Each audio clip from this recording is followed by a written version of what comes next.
Hello dear students, आप सभी का एक्सपी क्लासेस में स्वागत है।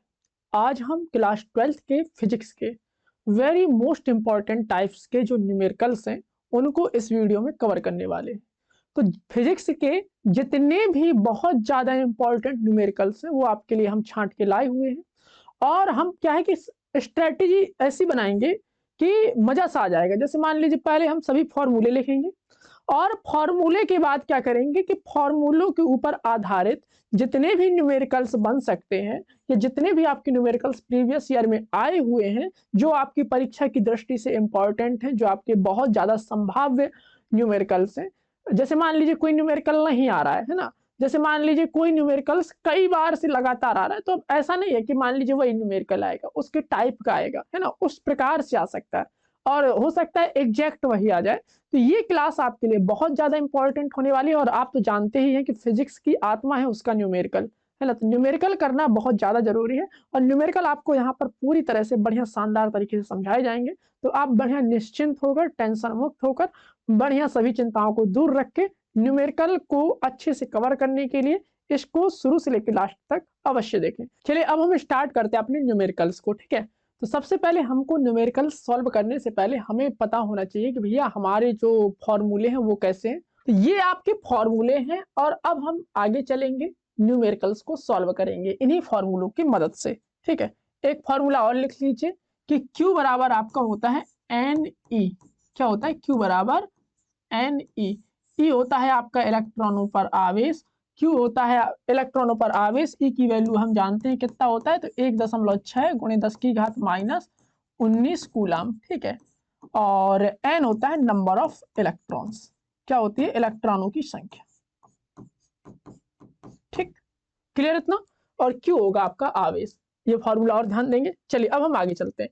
क्वेश्चन पहला ये है कि 7n14, आंसर देखिए सॉल्यूशन इसका। कह रहा है क्वेश्चन 7n14 मतलब ये नाइट्रोजन का तत्व है और इसका ये बताना है कि इसके नाभिक पर ये बताना है कि कितने कूलाम की आवश्यकता हो। अगर मैं बात करूं नाभिक की, सुनना मेरी बात को अच्छे से, कि नाभिक ये है, क्या है ये नाभिक, न्यूक्लियस। तो नाभिक में कौन कौन रहता है, तो नाभिक की अगर हम बात करें तो नाभिक में दो लोग रहते हैं, एक तो आपका प्रोटॉन रहता है और एक आपका रहता है न्यूट्रॉन। कौन कौन रहता है, प्रोटॉन और न्यूट्रॉन, ठीक है, इतना क्लियर।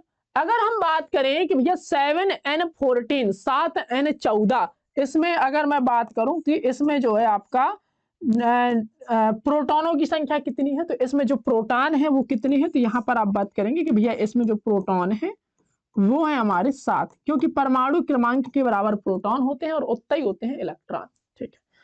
अगर मैं बात करूं कि इसमें न्यूट्रॉन है तो न्यूट्रॉन कितने हैं, तो न्यूट्रॉन भी इसमें कितने हैं भैया, तो न्यूट्रॉन भी इसमें 7 है, ठीक है। प्रोटॉन पर आवेश कितना होता है, तो प्रोटॉन पर जो आवेश होता है वो किसके बराबर होता है, तो ये होता है इलेक्ट्रॉन के आवेश के बराबर, लेकिन धनात्मक प्रकृति का। तो इलेक्ट्रॉन के आवेश के बराबर इस पर क्या होता है, आवेश होता है किस पर, प्रोटॉन पर। तो इलेक्ट्रॉन के आवेश के बराबर एक प्रोटॉन पर आवेश होता है। क्या लिख रहा हूं मैं आज, बराबर एक प्रोटॉन पर एक इलेक्ट्रॉन के आवेश के बराबर क्या होता है, चार्ज होता है। तो अगर मैं 7 प्रोटॉन की बात करूं तो 7 इलेक्ट्रॉन के चार्ज के बराबर चार्ज होगा, ठीक है। अगर हम बात करें यहां पर कि भाई इसमें जो है 7 प्रोटॉन पर जो अगर 7 प्रोटॉन पर चार्ज की बात करूं तो 7 इलेक्ट्रॉन के बराबर होगा। तो यहां पर अगर हम देखें तो यहां पर अगर हम बात करेंगे तो यहां पर लिखेंगे कि नाभिक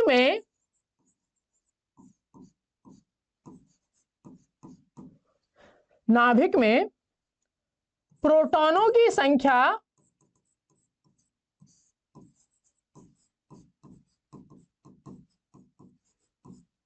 कितनी है, 7, ठीक है। न्यूट्रॉनों की संख्या तो 7 है, लेकिन न्यूट्रॉनों पर जो आवेश होता है वो कितना होता है, तो न्यूट्रॉनों पर आवेश क्या होता है, 0 होता है। तो जब भैया न्यूट्रॉनों पर आवेश 0 होता है तो ये वाले तो गिने जाएंगे नहीं, ठीक है।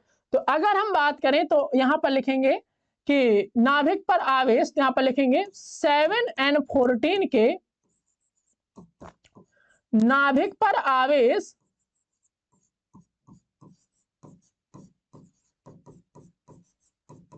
क्या हो जाएगा फॉर्मूला, तो फॉर्मूला आप वही पीछे वाला अपनाएंगे, Q बराबर N/E।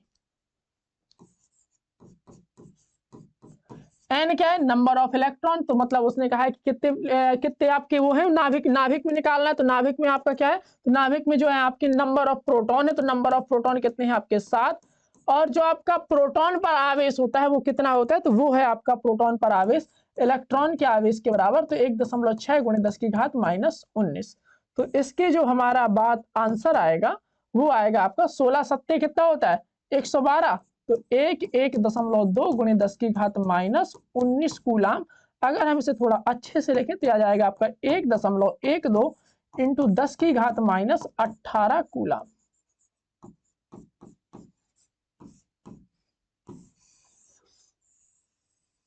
समझ आई बात की नहीं आए? देखो प्रोटॉन का आवेश बराबर इलेक्ट्रॉन का आवेश, ये बात आपको ध्यान रखनी है।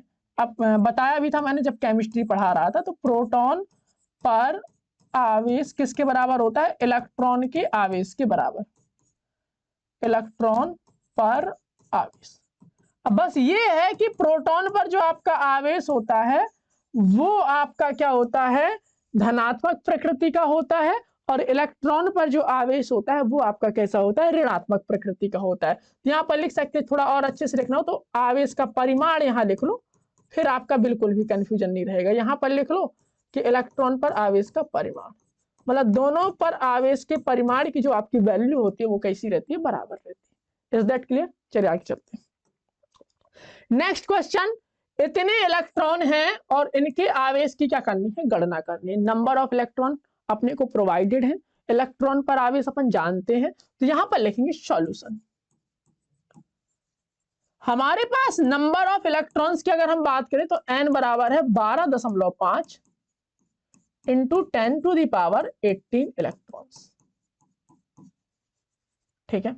और हमें क्या करना है, हमें ज्ञात करना है आवेश की गणना, ठीक है।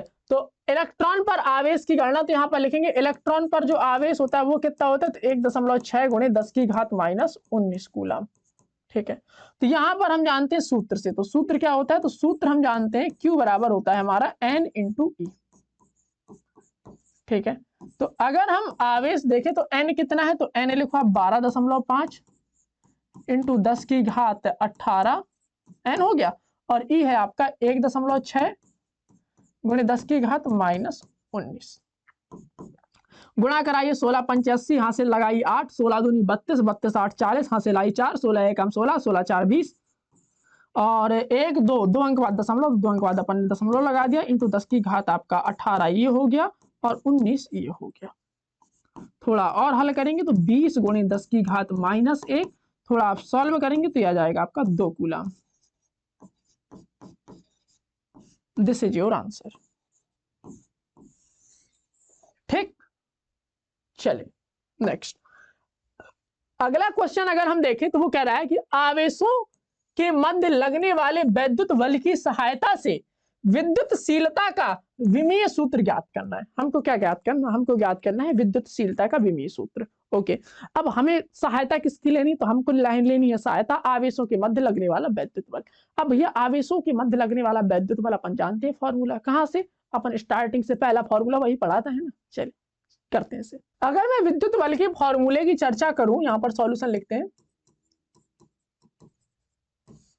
कि भाई विद्युत बल का जो सूत्र होता है दो आवेशों के बीच लगने वाला, तो वो क्या होता है, F बराबर 1/4πε0 Q1 Q2/r²।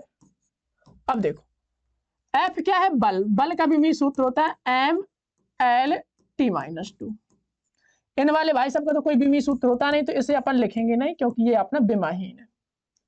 और Q यानी आवेश, आवेश का विमीय सूत्र होता है AT, बगल वाले का भी हो जाएगा AT।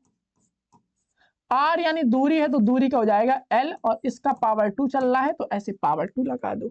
अपने को यहाँ पर ε0 का निकालना है, ε0 का विमीय सूत्र निकालना है, तो ε0 को यहाँ भगा दो, इट विल कम mLT-2, और ये हो जाएगा आपका L2, और ऊपर हो जाएगा आपका A2 और T2। चलो इसे आप ऊपर भगाइए, यहाँ पर लिखेंगे ε0 का विमीय सूत्र m-1 L-3 टी नीचे से ऊपर जाएगा तो हो जाएगा आपका 4 और A2। आप सोच रहे हो मजा नहीं आ रहा है, चलो आपको मजा दिलाते हैं। देखो यहां पर थोड़ा अच्छे से आप देखेंगे तो ये हो जाएगा आपका A2 T2, ठीक है। और नीचे अगर हम देखें तो M का M रहेगा, L कितने हो गए, तो एक ये है, दो ये है, तो L हो गए हमारे 3। T कितना है, तो T हमारा -2 है। ओके, अब आप देखिए M नीचे है, नीचे से ऊपर जाएगा पावर आ जाएगी माइनस में, तो M -1 हो गया। L नीचे है, ऊपर जाएगा तो हो जाएगा पावर माइनस में, तो L -3 हो गया, ठीक है।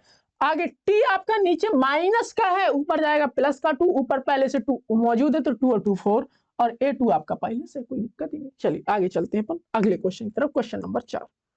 Question number 4 is saying that alpha कण है हमारा, और उस पर जो है ये हमारा विद्युत क्षेत्र लग गया है, उस पर स्थित है, और उस पर लगने वाले हमें क्या करना है, बल की गणना करनी है।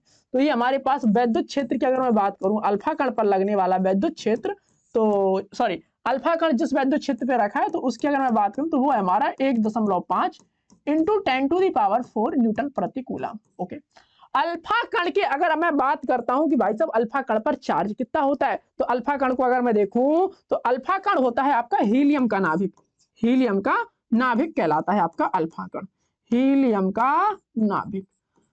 यानी हीलियम जो है हाइड्रोजन हीलियम, यानी हीलियम से आप क्या कर दीजिए, 2 इलेक्ट्रॉन निकाल दीजिए, तो यही आपका क्या कहलाता है, अल्फा कण कहलाता है। ठीक है, क्लियर इतना।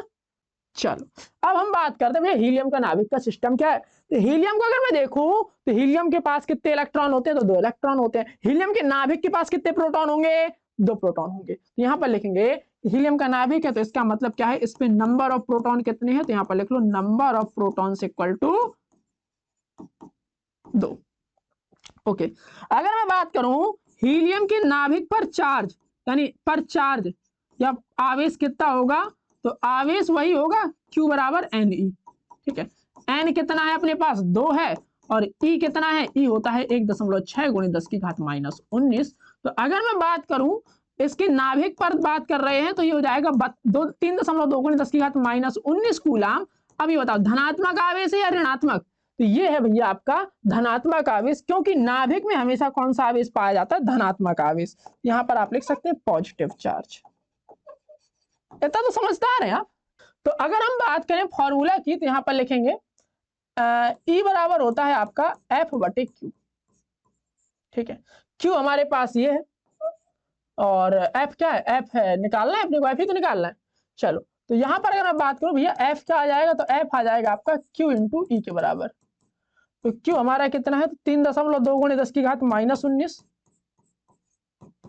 और विद्युत क्षेत्र की तीव्रता की अगर मैं बात करूं तो ये है हमारे पास 1.5 इंटू 10⁴। ओके, गुणा कराइए, 15 का 15, 15 दूनी 30, हासिल आई 3, 15 × 3 = 45, 46 47 48, 2 अंक बाद दशमलव, तो ऐसे लगा दो, 10⁻⁻19 ये था, +4 ये हो जाएगा। चलो अब हम इसे थोड़ा सा सॉल्व करने का प्रयत्न करते हैं, तो 4.8 का 4.8 ही रहने वाला है, और ये हो जाएगा आपका 19 -19 में 4 जोड़ेंगे तो क्या हो जाएगा, 18 17 16 15। अच्छा जोड़ते हैं आप, ऐसे ही जोड़ता है भाई। ठीक है, मात्रक क्या हो जाएगा, बल, बल का मात्रक हो जाएगा क्या, न्यूटन, न्यूटन। चलो दिस इज योर आंसर। अब हम बात करते हैं अपने अगले क्वेश्चन, क्वेश्चन नंबर 5 की। एक निश्चित दूरी पर स्थित 2 इलेक्ट्रॉनों के बीच जो हमारा बल है आपका F न्यूटन है, इससे आधी दूरी पर स्थित 2 प्रोटॉनों के बीच बल बताना है। बढ़िया क्वेश्चन है, शानदार। चलिए यहां पर लिखते हैं सॉल्यूशन। ये हमारे इलेक्ट्रॉन है, एक ये इलेक्ट्रॉन है हमारा और एक ये इलेक्ट्रॉन है। ठीक है, ये हमारा एक निश्चित दूरी पे मान लेते हैं भैया R दूरी पर रखे हुए। ठीक, यहां पर लिखेंगे लेट दोनों इलेक्ट्रॉन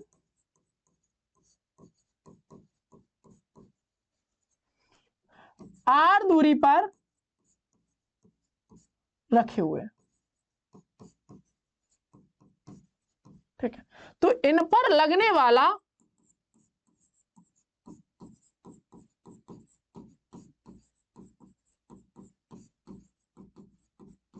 का है उसने F है। ठीक, F बराबर क्या होता है, 1/4πε0 Q1 Q2 बटे आर स्क्वायर। इलेक्ट्रॉन का आवेश क्या होता है, तो E कह रहा है। यहां पर देखो जितनी भी सदिश राशियां होती हैं उन पर जो है अपन परिमाण बस लेते हैं, उसकी वो नहीं लेते, क्या बोलते, चिन्ह नहीं लेते। यहाँ E आ जाएगा, यहाँ E आ जाएगा और ये हो जाएगा आर स्क्वायर। मैं इसे समीकरण 1 मान ले रहा हूं। नहीं मानना, चलो नहीं मानते, ठीक, आगे चलते हैं। F बराबर हो जाएगा आपका 1/4πε0, ये हो जाएगा आपका E स्क्वायर बटे आर स्क्वायर, समीकरण 1। अब इसे मान लो, ठीक। चलो आगे चलते हैं। आगे मैं बात करूं तो वो कह रहा है भाई साहब ऐसे ही आपके 2 प्रोटॉन है, ये आपका एक प्रोटॉन ये है और एक आपका प्रोटॉन ये है। अब वो कह रहा है कि ये जो है आधी दूरी पर रखें। ये कितनी दूरी पे थे, आर पे, तो ये हो जाएगा आर बटे 2 दूरी पर, ठीक। तो यहां पर लिखेंगे दोनों प्रोटॉनों के बीच, मैं जनरल नॉलेज का क्वेश्चन पूछूं, 2 इलेक्ट्रॉनों के बीच कौन सा बल काम करेगा, आकर्षण या प्रतिकर्षण। 2 प्रोटॉनों के बीच कार्य करने वाला या लगने वाला ज्यादा अच्छा लग रहा है ना, अरे 2 प्रोटॉनों के बीच लगने वाला वैद्युत बल,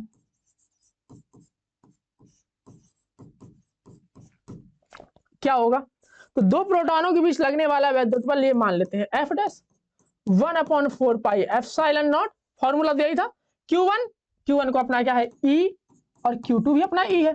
लेकिन यहां पर डिस्टेंस R थी और यहां पर डिस्टेंस R/2 हो गई, तो यहां पर लिखेंगे R/2 का स्क्वायर। तो ये हो जाएगा आपका F डैश बराबर 1/4πε0 और ये हो जाएगा आपका E स्क्वायर बटे R स्क्वायर बटे 4 आपको ऊपर जाएगा, तो ये हो जाएगा आपका F डैश बराबर 1/4πε0 और ये हो जाएगा आपका 4E स्क्वायर बटे आर स्क्वायर, ठीक। थोड़ा सा आप 4 को आगे ले लीजिए, तो ये हो जाएगा आपका 4 1/4πε0 E स्क्वायर बटे आर स्क्वायर, ठीक। अगर मैं बात करूं 1/4πε0 E स्क्वायर बटे आर स्क्वायर, इसकी वैल्यू क्या है, तो इसकी वैल्यू आपकी F है। तो यहां पर अगर हम बात करें कि 2 प्रोटॉनों के बीच लगने वाला जो हमारा वैद्युत बल है, यानी F डैश जो आया हमारा, वो आया हमारा 4 × F के, यानी 2 प्रोटॉनों के बीच लगने वाला वैद्युत बल और 2 इलेक्ट्रॉनों के बीच लगने वाले वैद्युत बल के 4 गुना होगा यदि दोनों प्रोटॉनों के बीच की डिस्टेंस, दोनों इलेक्ट्रॉनों के बीच की डिस्टेंस के क्या कर दिया जाए, आधा कर दिया जाए। क्लियर, चलो आगे चलते। बताया नहीं बताया आपने, 2 प्रोटॉनों के बीच कौन सा बल काम करता है, तो प्रतिकर्षण। 2 इलेक्ट्रॉनों के बीच कौन सा बल काम करता है, तो वो भी आपका प्रतिकर्षण। एक प्रोटॉन एक इलेक्ट्रॉन के बीच कौन सा काम करेगा, तो अट्रैक्शन, ठीक है। अब हम बात करते हैं इसकी, एक चालक है और उस पर जो है इतने कूलाम का आवेश है। कौन सा आवेश है, धनात्मक आवेश। धनात्मक आवेश मींस क्या होता है, धनात्मक आवेश का मतलब ये होता है कि उस पर इलेक्ट्रॉनों की कमी चल रही है। देखो मैं आपको समझाता हूं, जैसे आपका ये सोडियम का एटम चल रहा है, ठीक है, ये बढ़िया फिटफाट है, मतलब इसमें number of electrons equal to number of proton, इसलिए उदासीन है। अगर मैं बात करूं कि इसने एक इलेक्ट्रॉन त्याग दिया, तो ये क्या बनेगा, Na पॉजिटिव, मतलब इसने जो एक इलेक्ट्रॉन त्यागा, इट मींस ये बना Na पॉजिटिव, ओके। अगर मैं बात करूं भाई साहब Cl की, तो Cl क्या करेगा कि एक इलेक्ट्रॉन ग्रहण करके क्या बनेगा, Cl नेगेटिव। कहने का तात्पर्य यह है कि अगर किसी के ऊपर पॉजिटिव चार्ज है, इसका मतलब उस पर इलेक्ट्रॉनों की कमी चल रही है, और अगर किसी के ऊपर नेगेटिव चार्ज है तो उस पर इलेक्ट्रॉनों की क्या चल रही है, अधिकता चल रही है, ठीक। चलो लौटते हैं क्वेश्चन पे। कह रहा है एक चालक जो है इतने कूलाम का धनात्मक आवेश रखता है, तो ये हमारा आवेश है 2.4 × 10⁻⁻18 कूलाम। समझ गए ना, इलेक्ट्रॉन जो है इलेक्ट्रॉनों की कमी होगी कि अधिकता होगी, ये पहले ही बता दो आप। अगर आपके पास धनात्मक आवेश है तो इसका मतलब यह है कि भाई साहब आपके पास इलेक्ट्रॉनों की क्या चल रही है, कमी चल रही है, धनात्मक आवेश। तो यहां पर लिखेंगे धनात्मक आवेश इंडिकेट्स दैट, यहां पर लिख लो, इंग्लिश में लिख लो, है ना, पॉजिटिव चार्ज, यानी धनात्मक आवेश लिख लो, इंडिकेट्स दैट मतलब यह प्रदर्शित करता है यह प्रदर्शित करता है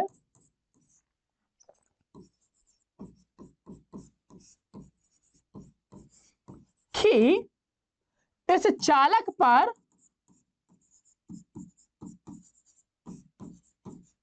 इलेक्ट्रॉनों की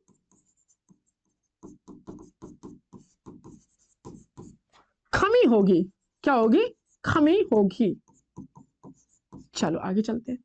तो ये हो गया भाई साहब क्यू, ठीक है। इलेक्ट्रॉनों की कमी होगी, ठीक है। क्यू हमारे पास सही है। क्या पूछ रहा है? कितने नंबर ऑफ इलेक्ट्रॉन, यानी एन पूछ रहा है अपन से। क्यू बराबर होता है आपका एन इंटू ई। क्यू है हमारे पास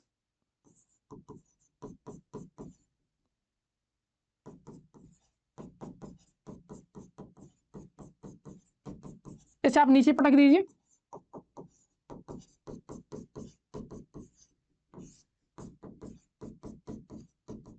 ठीक, 8 से काटो, 8 तिहाई 24, 8 दूनी 16, यानी ये आ जाएगा आपका 1.5।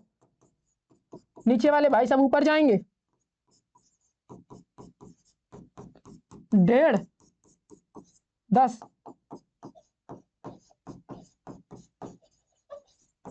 तो इसके पास कितने इलेक्ट्रॉनों की कमी है? तो इसके पास 15 इलेक्ट्रॉनों की कमी है। How many electrons are deficient? तो यहां पर कितने इलेक्ट्रॉनों की कमी है? यहां पर आपके 15 इलेक्ट्रॉनों की कमी है। इतना क्लियर हुआ? आ रहा है समझ में? कमी क्यों है? तो कमी मैंने आपको बता दिया कि भैया अगर पॉजिटिव चार्ज लगा है, अगर इस पर धनात्मक आवेश है तो वहां पर आपका कमी होगा, और अगर आपका ऋणात्मक आवेश लगा हुआ है तो वहां पर आपका अधिकता होगा। चलिए अब हम आगे बढ़ते हैं और अगला क्वेश्चन ये है हमारा, एक कूलाम आवेश में इलेक्ट्रॉनों की संख्या बतानी है, ठीक है। चलिए, तो अब इस प्रकार के क्वेश्चन हम बहुत सारे कर चुके हैं, तो कोई दिक्कत की बात नहीं है। देखो, हमें निकालना है नंबर ऑफ इलेक्ट्रॉन्स, यानी एन अपने को निकालना है। ओके, अपने पास आवेश दे रखा है, उसने कहा भैया एक कूलाम का आवेश है। सूत्र क्या होता है? Q बराबर होता है आपका N इंटू ई। ई आपका इलेक्ट्रॉन पर आवेश है। अगर हम N की बात करें तो हो जाएगा आपका Q बटे ई। इलेक्ट्रॉन पर आवेश आप याद रखेंगे, इलेक्ट्रॉन पर आवेश वो देगा नहीं पेपर में, इस बात का आप ध्यान दे लीजिए। कभी कभी दयालु आदमी पेपर बना देता है तो दे देता है, नहीं तो कभी कभी पेपर में इलेक्ट्रॉन का आवेश नहीं दिया जाता। तो आपको याद रखना पड़ेगा कि 1.6 × 10⁻⁻19 कूलाम होता है। और एक बात और ध्यान रखेंगे, इलेक्ट्रॉन पर जो आवेश होता है वह ऋणात्मक प्रकृति का होता है, ठीक है, लेकिन लिखेंगे नहीं यहाँ पे। चलो, Q की वैल्यू है आपकी 1 कूलाम, और ये इलेक्ट्रॉन है आपका 1.6 × 10⁻⁻19। ये आपका ऊपर जाएगा तो इट विल बी 10⁻19 बटे 1.6। इसे अगर मैं चाहूं तो ऐसे भी लिख सकता हूं 10 × 10⁻18, और ये आपका 1.6 आपका 1.6 ही रहेगा। अगर हम n की बात करें तो क्या हो जाएगा? देखो, दशमलव हटाओ तो एक बिंदी बढ़ेगी, तो हो जाएगा आपका 100 इंटू 10⁻18/16। देखो भाई, अगर मैं बात करूं तो 16 का अगर आप भाग देंगे तो 16 छक्का 96 है ना, तो 16 छक्का 96 आया, 4 0, 16 चौको 64, नहीं 16 दूनी 32। ओके, फिर आया आपका 8 0, तो 16 पंचे 80। तो इतने इलेक्ट्रॉन उपस्थित होंगे एक कूलाम आवेश पर। ओके, एक कूलाम आवेश पर इतने ज्यादा इलेक्ट्रॉन उपस्थित होंगे। आप समझ रहे हैं ना ये संख्या? चलिए नेक्स्ट क्वेश्चन।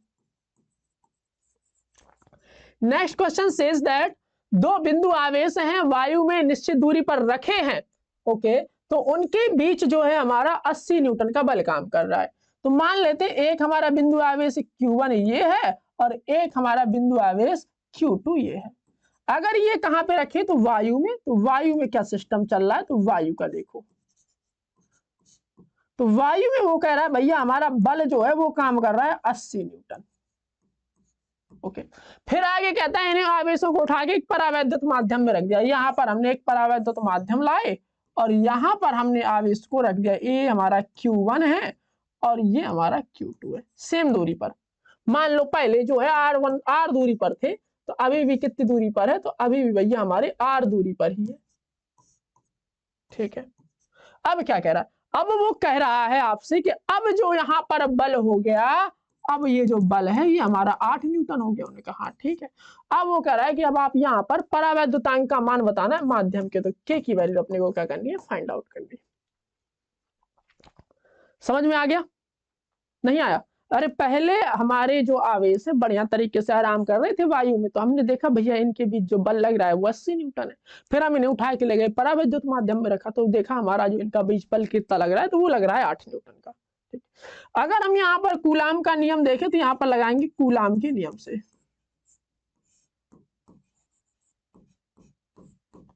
तो कूलाम का नियम क्या कहता है? तो कूलाम का नियम कहता है आपका F बराबर 1/4πε0 Q1 Q2 upon R square.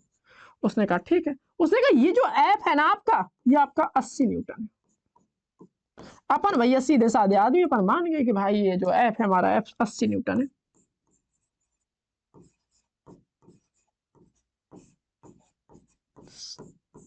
अब समस्या तो यहां होगी भैया, आप देखते जाओ, क्लियर, कहीं समस्या नहीं होगी। ठीक है, चल अगर हम बात करें यहां कूलाम का नियम लगाएं तो यहां कूलाम का नियम लगाओ।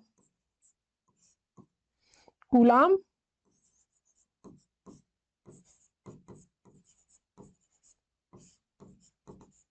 चलो वर्तनीगत रूप से भी मैं इसे शुद्ध लिख दूं, ऐसे लिखते हैं कूलाम। ठीक है, चलो कूलाम के नियम से अगर हम देखें तो F डैश आ जाएगा आपका 1/4πε0 के। जब आपका परावैद्युत माध्यम उपस्थित होता है तो ε0 के साथ क्या आ जाता है K, क्योंकि निर्वात की वैद्युतशीलता की जगह यहाँ पर क्या आ जाएगा, माध्यम की वैद्युतशीलता। आगे चलते हैं, Q1 Q2 upon R square. इसकी वैल्यू उसने कहा भैया 8, कोई दिक्कत नहीं, इसे थोड़ा अच्छे से लिखो। तो K को अगर हम बाहर निकाल लें तो ये आपको कुछ इस तरह से बन गया।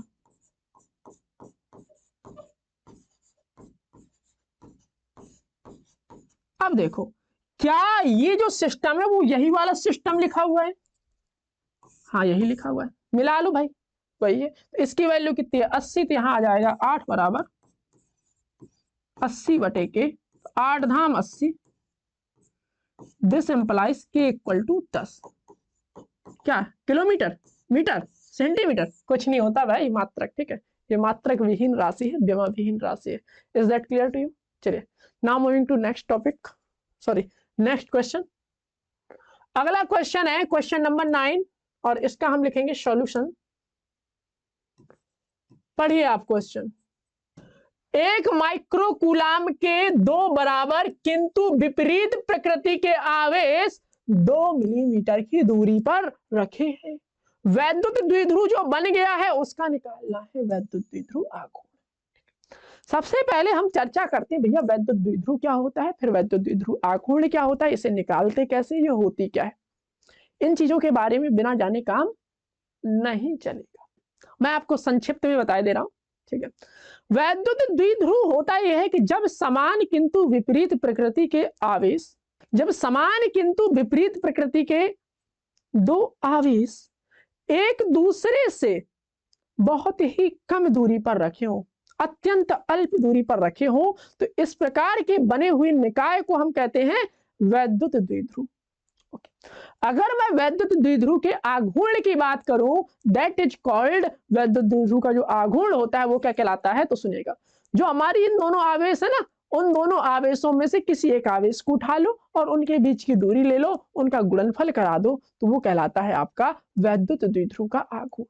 ओके, अगर मैं बात करूं ये भैया अदिश राशि है कि सदिश राशि है, तो वैद्युत द्विध्रुव का आघूर्ण जो है आपकी एक सदिश राशि है जिसकी दिशा ऋण से धन की तरफ होती है। तो यहां पर अगर हम बात करें तो ये हमारा एक है हमारा +1 माइक्रो कूलाम का आवेश और ये हमारा -1 माइक्रो कूलाम का आवेश, और ये जो है आपसे आपस में कितनी दूरी पे रखे हुए, तो ये आपस में रखे हुए 2 मिलीमीटर की दूरी।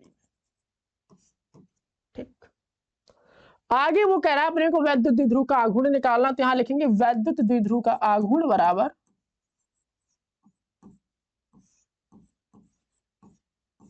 वैद्युत द्विध्रुव आघूर्ण कैसी राशि है, तो यह एक हमारी सदिश राशि है।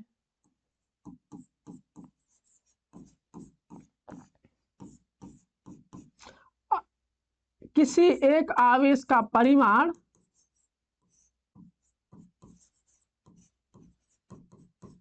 क्योंकि दोनों का परिमाण कैसा रहेगा, समान रहेगा।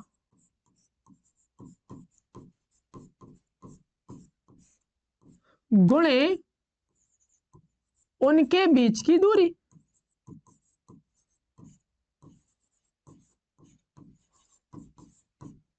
सुनिएगा जी, तो इनमें देखूं तो भैया एक आवेश उठा लो, तो ये हमारा जो आवेश है वो कितना है, 1 माइक्रोकूलाम।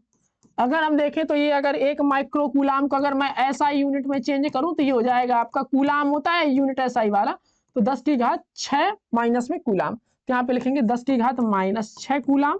ये तो हो गया आपका आवेश। आगे अगर मैं बात करूं तो भैया उनके बीच की दूरी, अरे गुणा करा दो तो भाई 10 की घात -6 ही तो आएगा। ठीक है, चलो आगे अगर मैं बात करूं भैया उनके बीच की दूरी, तो उसने कहा उनके बीच की दूरी 2 मिलीमीटर है। अगर मैं बात करूं 2 मिलीमीटर की, तो 2 मिलीमीटर को अगर हम बात करते हैं तो भैया 2 गुणे 10 की घात -3 मीटर। पढ़े हैं ना, क्लास 5 में पढ़ाया जाता है, 5 में क्या 3 में पढ़ाया जाता है कि हाउ टू एक्सचेंज मात्रक। ये हो जाएगा आपका 2 गुणे 10 की घात -9 और मात्रक हो जाएगा कूलाम, और बगल वाले का मात्रक है मीटर, तो इसका पूरे का मात्रक हो जाएगा कूलाम मीटर। क्लियर? चलिए आगे चलते हैं। अगला क्वेश्चन, वैद्युत क्षेत्र अपने पास दे रखा है, सॉल्यूशन लिखो इसका भाई।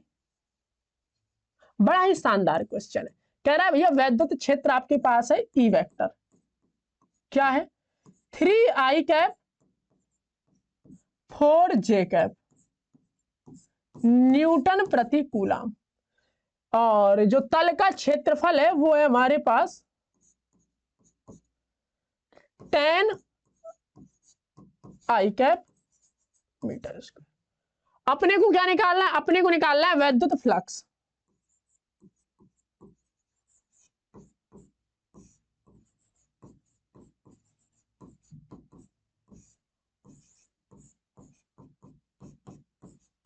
सूत्र होता है ई वेक्टर डॉट ए वेक्टर। ठीक है, ई वेक्टर की वैल्यू लिखो, और ए वेक्टर की वैल्यू लिखो। चलो गुणा कराओ,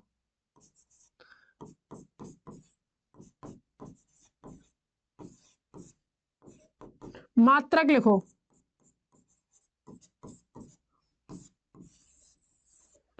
आई बात समझ में? नहीं आई? देखो ये हमारा वेक्टर का डॉट प्रोडक्ट है, और वेक्टर का डॉट प्रोडक्ट में ऐसा होता है कि साथ, जैसे मान लो आई वाले का आई वाले के साथ गुणा होता है, जे वाले का जे वाले के साथ गुणा होता है, और के वाले का के वाले के साथ गुणा होता है। ठीक है, तो आई वाले में यहाँ 10 है और यहाँ आई वाले में 3 है, तो 10 तिहाई क्या हो जाएगा 30, तो इस हिसाब से आया। ठीक है, अगर बहुत ही डिटेल में पढ़ना हो, बहुत ही अच्छे से समझना हो, तो हमारे वीडियो पड़े हुए हैं, वेक्टर का जो प्रोडक्ट है आपका वो आप सर्च करेंगे तो आपको मिल जाएगा। ठीक है, और इस पर क्या है कि क्लास 11th में है आपका चैप्टर, तो वहां पर बहुत डिटेल में पढ़ाया हुआ है। मैंने 2-3 क्लासें इसी की ली है, फिजिकल मैथमेटिक्स की, तो जितनी आपकी फिजिक्स है ना, या मैथमेटिकल फिजिक्स की, तो जितनी भी आपकी फिजिक्स है वो उसमें जितना मैथमेटिक्स कॉन्सेप्ट है वो सभी उसमें यूज किए गए हैं कि भैया अवकलन क्या है, समाकलन क्या है, वेक्टर प्रोडक्ट क्या है ना, क्रॉस प्रोडक्ट क्या है, how to calculate vector product of vectors, how to calculate cross product of vectors. ठीक है, ये ठीक है, क्लियर ना इतना? तो आप वहां से जाकर देख सकते हैं, और नहीं तो अभी आप आसान भाषा में ये समझिए कि आई वाले के साथ आई वाले का गुणा होता है डॉट प्रोडक्ट में, जे वाले के साथ जे वाले का, और के वाले के साथ के वाले का। अब आप पूछिए क्रॉस में क्या होता है, तो क्रॉस में जब आएगा तो वो भी बताएंगे डिटेल में। ठीक है, चलिए आगे चलते हैं। ये अपना क्वेश्चन 2023 में आ चुका है, अच्छे से देखिएगा, बड़ा आसान क्वेश्चन है, छोटे छोटे क्वेश्चन ऐसे ही आते हैं आपको 2 नंबर में देने के लिए। Now moving to next question, question number 11। चलिए पढ़िए क्वेश्चन। वो कह रहा है एक अनंत रेखीय आवेश 2 मीटर की दूरी पर, ओके, इतने का क्या करता है, वैद्युत क्षेत्र उत्पन्न करता है। अपने को निकालना है रेखीय आवेश। अगर हम बात करें कि भैया ये निकालेंगे कैसे, है ना, तो आपको क्या है कि 2 डेरिवेशन आपको पढ़ाए गए हैं, है ना, गॉस थ्योरम के अनुप्रयोग के बारे में। उसमें आपको बहुत डिटेल में बताया गया है कि रेखीय जो एक अनंत आवेश का लंबा सीधा चालक तार है, उसके कारण कुछ दूरी पर वैद्युत क्षेत्र की तीव्रता कितनी होती है, तो वो अपने को बताई गई है। ठीक है, मैंने यहाँ पर भी बताया हुआ है फॉर्मूला में भी कि यहाँ पर जो है आपका ये वाला फॉर्मूला क्या होगा, लगेगा। मैं आपको फॉर्मूला भी दिखाई दे रहा हूँ कि आपका कौन सा फॉर्मूला यहाँ पर लगेगा। तो यहाँ पर मैं बता रहा हूँ आपको बेटा, ये वाला फॉर्मूला लगेगा, अनंत लंबाई के एक समान आवेशित सीधे तार के निकट विद्युत क्षेत्र की तीव्रता। चलिए, तो यहां पर अगर हम बात करते हैं तो ये जो है आपका दिया क्या क्या है, तो उसके बारे में चर्चा कर लेते हैं। तो भैया दिया है हमारे पास कि आवेशों के बीच की जो आप देखिए आवेश 2 मीटर की दूरी पर, यानी ये हमारे पास डिस्टेंस है कितनी, 2 मीटर। आगे इतने न्यूटन प्रति कूलाम का विद्युत क्षेत्र, यानी ई हमारे पास दे रखा है 4.5 10⁴ न्यूटन प्रति कूलाम, 45 लिख दो। आगे विद्युत क्षेत्र दिया उत्पन्न करता है रेखीय आवेश घनत्व का कहलाता है लैम्बडा। लैम्बडा अपने को निकालना है, कोई दिक्कत नहीं। चलिए हम लिखेंगे सूत्र, फॉर्मूला FORMULA। कहां से लिखा, जो हमने याद किया था। क्या याद किया था, याद किया था E बराबर होता है 1/4 pi epsilon naught two lambda बटे R। अगर आपको ऐसे ना लिखना हो तो 1/2 पाई epsilon not lambda upon R लिख सकते हैं, वो आपकी इच्छा के ऊपर निर्भर करता है, व्हाट यू वांट। चलिए अब हम बात करते हैं भैया E की वैल्यू कितनी है, तो E की वैल्यू रख दो 4.5 10⁴ 1/4 पाई एप्सिलॉन नॉट की वैल्यू होती है 9 × 10⁹ 2 का 2 लिखो, लैम्बडा का लैम्बडा लिखो। R की वैल्यू है अपने पास 2, तो 2 से तो आपका ये वाला 2 उड़ गया, और 9 पाना होता है 45, तो ये आपका 0.5 बार में गायब हो गया। भाई साहब लैम्बडा की जो आपकी वैल्यू आई ना, वो आई आपकी 0.5 × 10⁴, और ये 10⁹ भी आपका कहाँ जाएगा, तरे जाएगा इसके, तो ये हो जाएगा आपका 10⁹ अब ये ऊपर जाएगा तो you will find lambda equal to 5 × 10⁻3। 3 कैसे आया, अपना ऐसे ही आता है भैया। देखो क्या है कि ये जो दशमलव है अपन ने खिसका दिया, दशमलव खिसका देंगे तो एक घात कम हो जाएगी, तो 4 की बची 3, और नीचे वाले भाई साहब ऊपर आएंगे तो हो जाएगी 10⁻⁻9 -9 + 3 कितना हो जाएगा, -6। मात्रक बता दो इसका,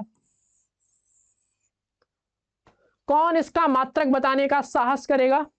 मात्रक होता है कूलाम प्रति मीटर।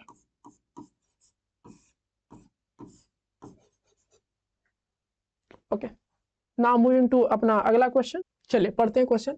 उस वैद्युत क्षेत्र की तीव्रता ज्ञात करनी है जो इतने मिलीग्राम द्रव्यमान की एक तेल की बूंद जिस पर 3 इलेक्ट्रॉनिक आवेश है उसको संतुलित कर सके। तो हमको निकालना है वैद्युत क्षेत्र की तीव्रता, तो हमें निकालना है वैद्युत क्षेत्र की तीव्रता, यानी E की वैल्यू अपने को निकालनी। आगे कह रहा है कि जो तेल की बूंद है उसका द्रव्यमान की अगर हम बात करें तो 0.001 मिलीग्राम। ओके, इससे पहले किलोग्राम में बदलो, पहले से ठीक से मिलीग्राम में तो बदल लेने दो, ये हो गया आपका मिलीग्राम में। अब मिलीग्राम से किलोग्राम जाने के लिए क्या करना पड़ता है, कितने का गुणा होगा, तो गुणा होगा आपका 10⁻⁻6। आप कहेंगे कैसे होता है, देखो भाई अब सुन लो, कहीं का है 1 किलोग्राम में होता है 1000 ग्राम, और 1 ग्राम में होता है 1000 मिलीग्राम। बेसिकली यही कहना चाह रहे हैं कि पहले 1 ग्राम में बात करूं तो 1000 मिलीग्राम की, तो पहले क्या है, अगर मैं 1 मिलीग्राम की बात करूं तो 10⁻³ ग्राम हो जाएगा, और फिर 10⁻³ यहाँ, तो 10⁻³ 10⁻³ हो जाएगा 10⁻6 माइनस का। ठीक है, चलो समझ में आ गया हो, ठीक है, ना आ गया हो तो और भी अच्छी बात है। M की वैल्यू आ गई 10⁻⁻9 किलोग्राम। तो ये हमारा जो है, ये हमारा कितना तेल की बूंद है जिसका द्रव्यमान 10⁻⁻9 किलोग्राम। चलिए आगे चलते हैं। आगे कह रहा है कि 3 इलेक्ट्रॉनिक आवेश है इस पे, मतलब charge on this drop of oil is 3 electronic, यानी अगर मैं इस पर चार्ज की बात करूं आवेश की, तो ये हमारा 3 इलेक्ट्रॉनिक है, यानी 3 × 1.6 × 10⁻⁻19 कूलाम, अर्थात 4.8 × 10⁻⁻19 कूलाम। ओके, M हो गया, Q हो गया, E अपने को निकालना है, और कुछ अपने को दे नहीं रखा। अब सुनो, ये हमारी मान लो तेल की बूंद है, ड्रॉप ऑफ ऑयल, ठीक है, ये गिर रही है, हमें इसको संतुलित करना है। संतुलित कब होगा कि जब इस पर जो काम करने वाला गुरुत्वाकर्षण बल यानी mg किसके बराबर होगा, वो बराबर होगा इसके वैद्युत बल के, ठीक है। चलिए, तो क्या बोलेंगे कि अगर ये हमारा वैद्युत बल के बराबर है तो ये किसके क्या हो जाएगा, संतुलित कर लेगी, ठीक है। चलो, तो अब मैं मिटा दूं इतने को, क्योंकि इनका तो कोई काम ही नहीं है, अपन सब कुछ मिटा देंगे यहाँ पे ऐसे ऐसे, ठीक। चलो लिखो भाई, क्या लिखेंगे कि संतुलन के अवस्था में, ठीक है, तो यहाँ पे लिखेंगे इन कंडीशन ऑफ स्टेबिलिटी, संतुलन की अवस्था में या संतुलित की अवस्था में, क्या लिखना है, संतुलित अवस्था में।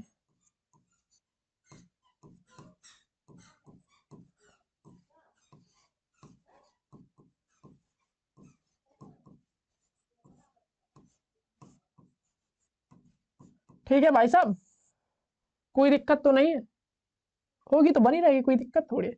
यहां पर लिखो वैद्युत बल इक्वल टू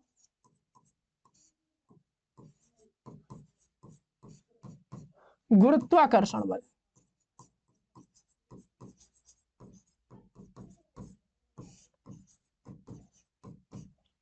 अगर मैं बात करूं वैद्युत बल तो क्या है, वो है आपका QE, और गुरुत्वाकर्षण बल है आपका mg। अगर मैं बात करूं अपने को निकालना है, क्या निकालना है अपने को निकालना है E बराबर हो जाएगा mg बटे q। सबकी वैल्यू दे रखी है, m कितना है तो 10 की घात -9। गुरुत्वाकर्षण त्वरण या गुरुत्वीय त्वरण तो 10 ले लो, 10 नहीं यार 9.8 चलता है, तो 9.8 ही लो। और Q है अपना कितना 4.8, 10 की घात -19 है ना। 48 दूनी क्या होता है, 48 दूनी 96 होता है, तो ये नियर अबाउट 2 दशमलव कुछ आएगा, है ना, 2 दशमलव समथिंग इंटू 10 की पावर -9 प्लस 19, यानी ये आ जाएगा आपका 2 दशमलव कुछ इंटू 10 टू दी पावर 10, और मात्रक हो जाएगा इसका न्यूटन प्रति कूलम। चलो इसकी वैल्यू निकाल लेना आप। अगला क्वेश्चन, एक गॉसीय पृष्ठ है, मान लेते हैं ये हमारा गॉसीय पृष्ठ है ऐसे इसके अंदर क्या क्या है, तो वो कह रहा है अंदर आपका 3q है, फिर आपका एक -2q है, फिर आपका एक q है, और एक आपका 2q है। ओके, पृष्ठ से परिबद्ध वैद्युत फ्लक्स की गणना करनी है, तो पृष्ठ से परिबद्ध वैद्युत फ्लक्स की गणना करनी है। थोड़ा सा क्वेश्चन ज्यादा ओवर टाइप हो गया है ना, ऐसा करता हूं मैं, इसे उड़ा दो। चलो अब अपन इसे करते हैं सॉल्यूशन। देखो इस प्रकार से सिस्टम चल रहा है और अपन से कह रहा है कि पृष्ठ से परिबद्ध वैद्युत फ्लक्स की गणना करो। अपने एक वैज्ञानिक थे जिनका नाम था गॉस, तो उन्हीं की प्रमेय लगाएंगे, तो यहां लगाएंगे गॉस थ्योरम से।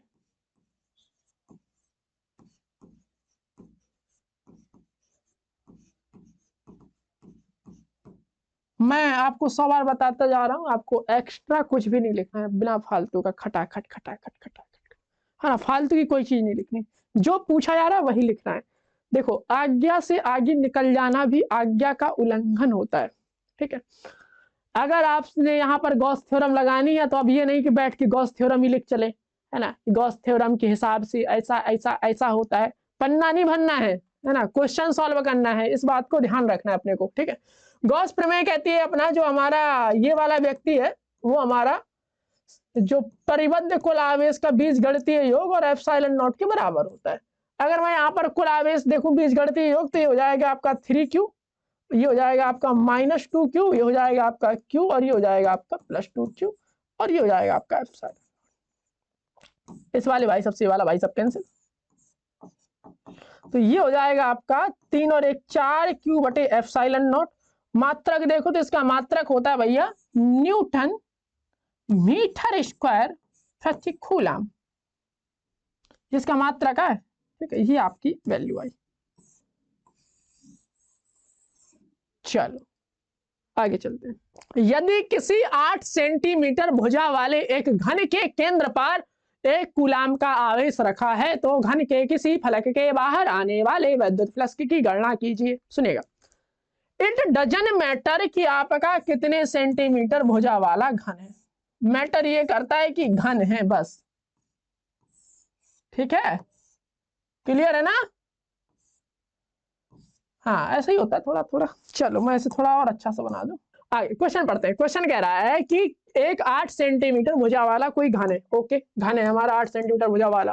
कह रहा है इसके केंद्र पर यहां पर हमारा 1 कूलाम का आवेश रखा है। ओके, आगे कह रहा है इसके किसी फलक से, इसके कितने फलक होते हैं घन के? घन के होते हैं भाई साहब 6 फलक।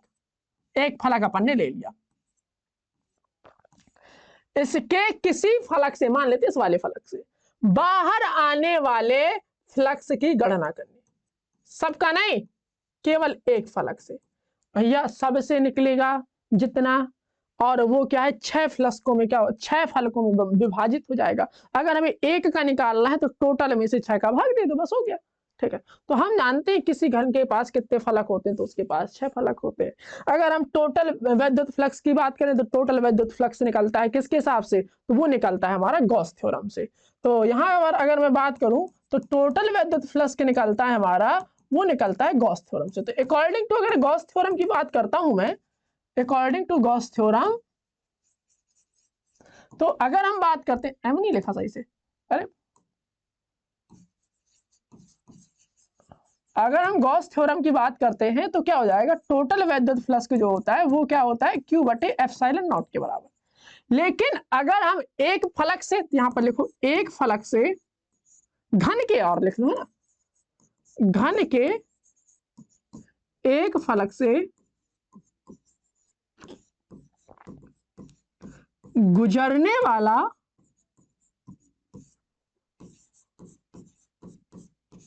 वैद्युत फ्लक्स,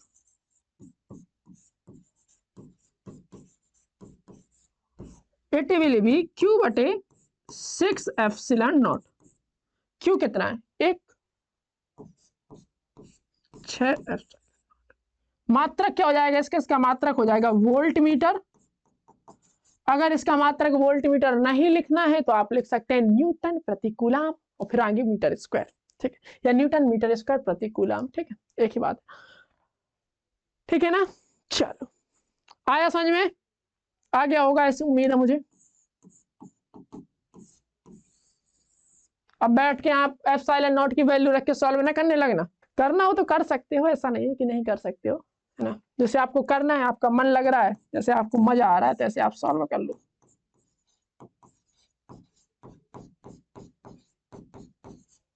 है ना? ऐसे ऊपर भगा दो। 6 पंचे 30, हासिल आई 3, 6 48, 48 3 51, 6 8 48, 48 5 कितना होता है? 8 5 13 53, भाग दे दो, है ना? 1.87 या कुछ ऐसे कुछ आएगा, तो यह जाएगा आपका 1.8 गुणे 10 की घात 10 वोल्ट मीटर। लिख दो, नहीं लिखना हो तो आप लिख सकते हैं न्यूटन मीटर स्क्वायर पर कूलम। तो इलेक्ट्रॉन और प्रोटॉन के बीच की दूरी अपनी इतनी दे रखी है, कोई बात नहीं, बात कर लेंगे इससे। और कह रहा है कि वैद्युत द्विध्रुव आघूर्ण की गणना करें। हमने वैद्युत द्विध्रुव आघूर्ण के बारे में समझा था कि भाई साहब वैद्युत द्विध्रुव आघूर्ण होता है कि अगर आपके दो समान किंतु विपरीत प्रकृति के आवेश एक दूसरे से कितनी दूरी पर रखे हो, सूक्ष्म दूरी पर रखे हो, तो इस प्रकार का बना हुआ निकाय वैद्युत द्विध्रुव कहलाता है। और वैद्युत द्विध्रुव के आघूर्ण के बारे में हमने ये चर्चा की थी कि भैया उसका आघूर्ण इनमें से किसी एक का परिमाण ले लो और उनके बीच की दूरी ले लो, दोनों का गुणनफल करा दो, वही हमारा वैद्युत द्विध्रुव आघूर्ण होता है। चलिए, तो यहां पर लिखिए भैया, इलेक्ट्रॉन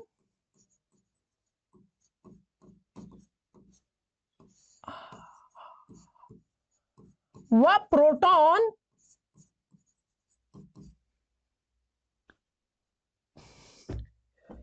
के बने निकाय का, निकाय नहीं, निकाय सिस्टम के, एक सेकंड यार, मध्य दूरी कितनी है भैया? दूरी वो है 0.53। ये हमारा एंगस्ट्रॉम है। एंगस्ट्रॉम से जब हम मीटर के पास जाते हैं तो 10 की घात -10 का गुणा कराते हैं। समझदार हुई है ना। चलो अब हम बात करते हैं आवेश की। तो आवेश जो होता है दोनों पर सेम होता है, इलेक्ट्रॉन पर होता है 1.6 × 10 की घात -19 कूलाम, और प्रोटॉन पे होता है 1.6 × 10 की घात -19 कूलाम नेगेटिव। सॉरी प्रोटॉन पे नेगेटिव में होता है, सॉरी प्रोटॉन पे पॉजिटिव में होता है और इलेक्ट्रॉन पे नेगेटिव पे होता है। ठीक है, चलिए आगे चलते हैं। तो अगर मैं बात करूं वैद्युत द्विध्रुव आघूर्ण,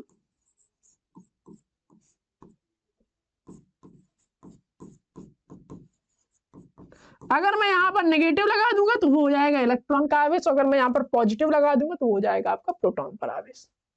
मैंने यहाँ पर बना दिया, ये हमारा क्या है, इलेक्ट्रॉन है, और ये हमारा क्या है, प्रोटॉन है। ज्यादा गंदा लिखा है क्या? ओके,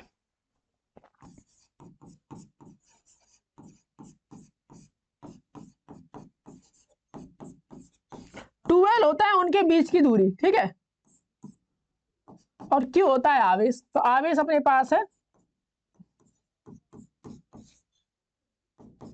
और ये बीच की दूरी, ये क्या है, बीच की दूरी।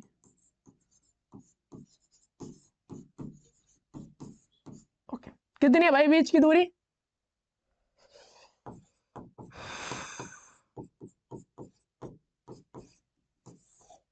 अगर हम यहाँ पे आघूर्ण देखें तो यह आ जाएगा आपका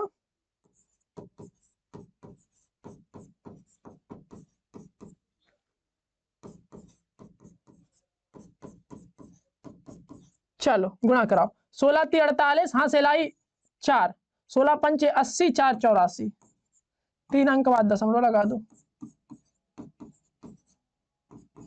थोड़ा अच्छे से लिखो तो हो जाएगा 8.48 × 10⁻³ माइनस क्यों? क्योंकि हमने दशमलव को दाहिने तरफ खिसकाया। जब हम दशमलव को दाहिने तरफ खिसकाते हैं तो 10 की घात में 1 की कमी आती है। आप कहेंगे यहाँ तो 1 बढ़ा दिया, ठीक है, वो आप कह सकते हैं, कोई दिक्कत नहीं, ठीक है। चलिए ये हो गया आपका 8.48 × 10 की घात -30 कूलम मीटर।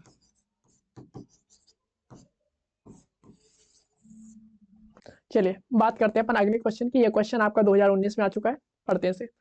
एक समान वैद्युत क्षेत्र सदिश अपने पास दे रखा है, और पृष्ठ का जो क्षेत्रफल है वो भी अपने पास दे रखा है, और वैद्युत फ्लक्स की अपने को क्या करनी है, गणना करनी है। चलो शुरू करते हैं इसे।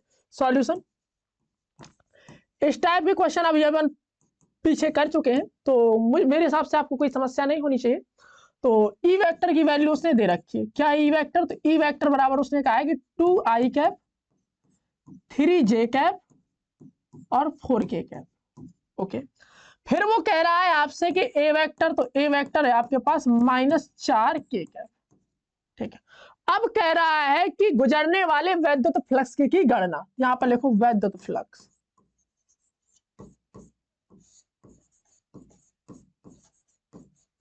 तो अगर मैं यहां पर वैद्युत फ्लक्स देखूं, दैट इज φe, ये हो जाएगा आपका ई वेक्टर डॉट ए वेक्टर।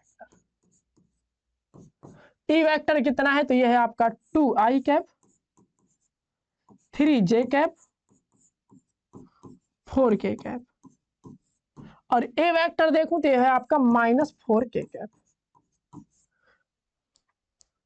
मैंने बताया था अभी थोड़ी देर पहले क्या, कि सेम वाले का सेम वाले के साथ गुणा कराओ, आगे वालों पीछे वालों से कोई मतलब नहीं। के यहाँ तो -4 का गुणा हो जाएगा -4 के साथ। 4 चौको जानते हैं आप, 4 4 जा 16, मात्रक लिखेंगे वोल्ट मीटर। यही आपका क्या है, आंसर। चलिए अब हम बात करते हैं अपने अगले क्वेश्चन नंबर 21 की। पढ़ेंगे इसे, पढ़ते हैं इस क्वेश्चन को। दो समान आवेश Q और Q को जोड़ने वाली रेखा के मध्य बिंदु पर एक आवेश क्या रखा हुआ है, Q रख दिया है। Q का मान ज्ञात करना है। तीनों आवेशों का निकाय जो है हमारा संतुलन में। सुनिएगा अच्छे से बात को।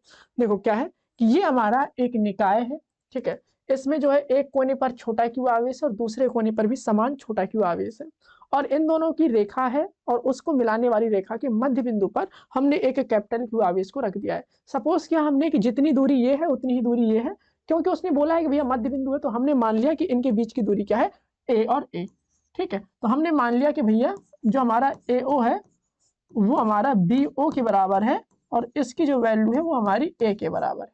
ठीक, यहां तक कोई डाउट तो है नहीं। चलो, हमें क्या देखना है, वो कह रहा है भैया जो निकाय है वो आपका कैसा होना चाहिए, वो कह रहा था आपका कि जो निकाय है वो आपका होना चाहिए संतुलन में। तो निकाय का संतुलन में होना जो है बहुत जरूरी है। निकाय के संतुलन में होने के लिए हमारा ये बहुत आवश्यक बन जाता है, ये हमारे लिए बहुत अनिवार्य बन जाता है कि ए पर कार्य करने वाला, अगर मैं देखूं कुल वैद्युत बल या ए पर काम करने वाला परिणामी वैद्युत बल, वो क्या होना चाहिए, शून्य होना चाहिए। तो यहाँ पर लिखते हैं अपन, संतुलन की अवस्था में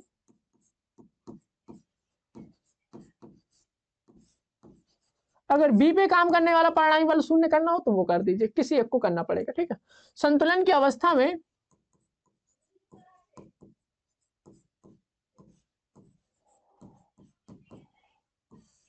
नीचे लिखेंगे ए पर काम करने वाला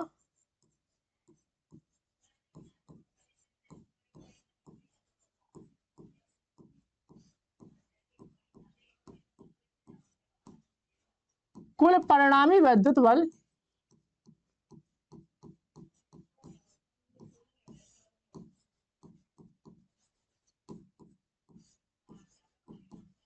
क्या होगा, आपका 0 होगा। ठीक है, अब ए पर अगर मैं देखूं तो कितने बल काम कर रहे हैं, तो ए पर एक ये वाला व्यक्ति बल लगा रहा है। तो ये वाला व्यक्ति कैसे लगाएगा, तो इस साइड की तरफ लगाएगा बल। तो ये जो है हमारा बल काम करेगा, एक ये F1 हो गया और एक ये भी लगाएगा। तो ये कौन सा काम करेगा, तो ये हमारा F2 लगाएगा। ठीक है, अगर हम इनके परिणामी वैद्युत बलों के बारे में चर्चा करें तो किस हिसाब से आएगा, तो यहाँ पर देखते हैं। अरे यार, यहाँ पर देखो F1 प्लस F2 बराबर 0। तो ये छोटा क्यू के कारण इस पर बल लग रहा है, वो कितना है, तो वो है आपका 1/4 पाई एप्सिलॉन नॉट। ठीक है, और ये क्या है आपका छोटा क्यू, बड़ा क्यू, और बीच की दूरी क्या है a, तो a स्क्वायर। और ये वाले छोटे क्यू के कारण लग रहा है तो 1/4 पाई एप्सिलॉन नॉट, और ये हो जाएगा आपका छोटा क्यू, फिर हो जाएगा आपका छोटा क्यू बटे आपका 2a का स्क्वायर इक्वल टू 0। एक को वहां ले जाओ तो यू विल फाइंड छोटा क्यू बड़ा क्यू बटे ए स्क्वायर, आगे वही अपना 1/4 पाई एप्सिलॉन नॉट, ये जाएगा आपका -1/4 पाई एप्सिलॉन नॉट, ये जाएगा आपका क्यू स्क्वायर बटे 4a स्क्वायर। ठीक है, छोटा क्यू से एक छोटा क्यू कैंसिल, इस वाले भाई सबसे पूरा कैंसिल, और अगर मैं बात करूं ए स्क्वायर से तो ए स्क्वायर कैंसिल, तो छोटा क्यू की जो वैल्यू आ गई वो आ गई आपकी -q बटे 4। तो जो हमारा छोटा क्यू होगा वो कितना होगा, -q बटे 4। तब ये निकाय क्या है हमारा संतुलन की अवस्था में होगा। क्लियर हुआ इतना? चलिए अब हम आगे चलते हैं अगले प्रश्न की तरफ। पढ़ते हैं प्रश्न नंबर 22वां। वैद्युत द्विध्रुव और वैद्युत द्विध्रुव आघूर्ण को अपने को क्या करना है, परिभाषित करना है। मैं कई बार आपको बता चुका हूं वैद्युत द्विध्रुव और वैद्युत द्विध्रुव आघूर्ण, मैं आपको यहाँ पर फिर से बताऊंगा, है ना, आपको चिंता नहीं करनी है। ठीक है, और फिर अपने को ये कुछ दे रखा है और आपके बारे में समझना है। ठीक है, सुनो वैद्युत द्विध्रुव क्या होता है। देखो, जब हम यहाँ पर मैं बनाए दे रहा हूं छोटा सा, देखो जब हम इस तरह से सिस्टम बना लेते हैं तो ये हमारा क्या रहता है, वैद्युत द्विध्रुव। क्या कहेंगे आप? मजा नहीं आया है ना? मजा आएगा, चिंता नहीं करना है। ठीक है, देखो क्या कह रहे हैं कि जब दो समान किंतु विपरीत प्रकृति के आवेशों को अत्यंत अल्प दूरी पर रख देते हैं, इस प्रकार का बना निकाय वैद्युत द्विध्रुव कहलाता है। ओके, कोई दिक्कत? कोई दिक्कत नहीं है। अगर मैं वैद्युत द्विध्रुव आघूर्ण की बात करूं तो वो क्या होता है कि इनमें से एक आवेश ले लो। यहां पर जैसे मान लो मैं वैद्युत द्विध्रुव आघूर्ण की बात करूं,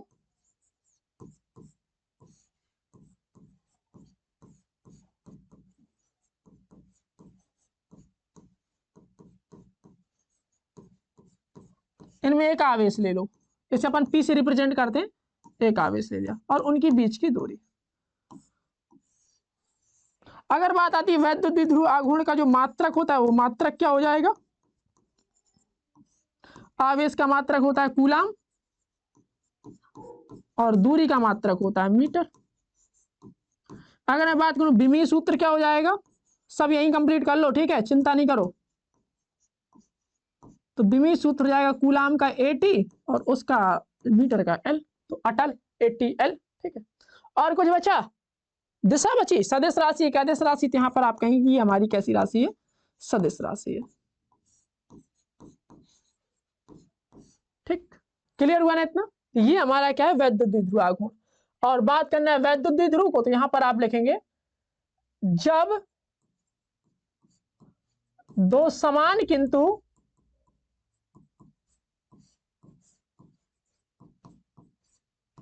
विपरीत प्रकृति के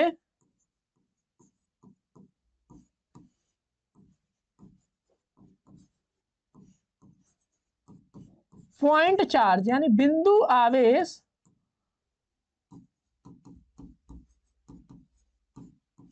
अति अल्प दूरी पर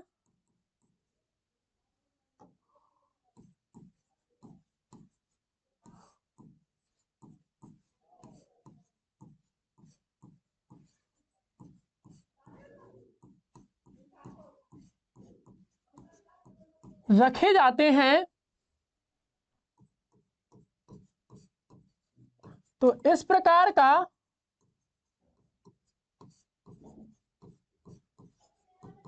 बना हुआ निकाय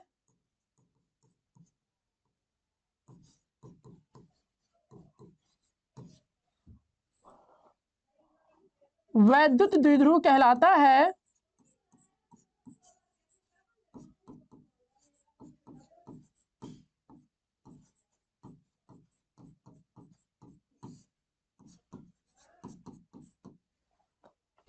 जब दो समान किंतु विपरीत प्रकृति के बिंदु आवेश जो है अति अल्प दूरी पर रख दे जाते हैं, तो इस प्रकार का जो आपका निकाय बन जाता है उसे हम वैद्युत द्विध्रुव कहते हैं। तो ये हमारा थ्योरेटिकल पोर्शन हो गया कंप्लीट। क्वेश्चन पढ़ेंगे। 2 × 10⁻⁸ कूलाम मीटर वैद्युत द्विध्रुव आघूर्ण का एक वैद्युत द्विध्रुव, यानी अपने पास क्या दे रखा है, ये अपने पास दे रखा है कूलाम मीटर वाला व्यक्ति, यानी ये हमारे पास पी है। सॉल्यूशन लिखो, 2 × 10⁻⁸ कूलाम मीटर। आगे पढ़ेंगे। इतने वोल्ट प्रति मीटर के एक समान वैद्युत क्षेत्र, ये हमारे पास वैद्युत क्षेत्र है कितना, 2 × 10⁵ वोल्ट प्रति मीटर। एंगल दिया है अपना 30 अंश। आगे आगे कह रहा है कि स्थितिज ऊर्जा की गणना करनी है और इस पर कार्य करने वाला बलयुग्म का आघूर्ण ज्ञात करना है। पहले आप ट्राई करिए पॉज करके वीडियो को। चलो लिखेंगे वैद्युत द्विध्रुव की स्थितिज ऊर्जा, सूत्र क्या होता है, सूत्र याद होता तो होना जाता।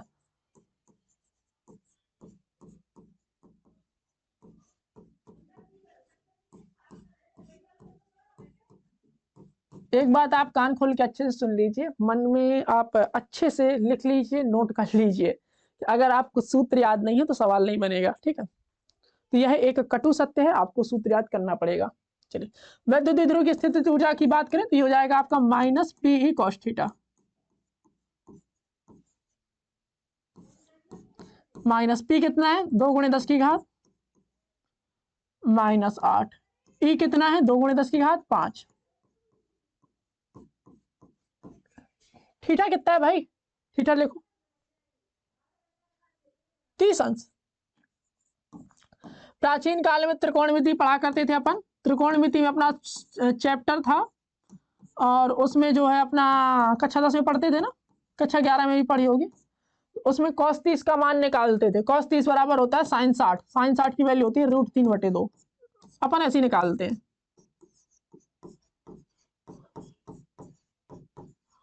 चलो तो इसका क्या नाम है, स्थितिज ऊर्जा का अगर मैं मात्रक बात करूं तो क्या होता है, जूल। यहां बात करो joule. Is that clear? Second option ये है हमारे पास कि इस पर कार्यरत बलयुग्म का आघूर्ण, यहां पर लिखो बलयुग्म का आघूर्ण। अब तो कर लोगे भैया।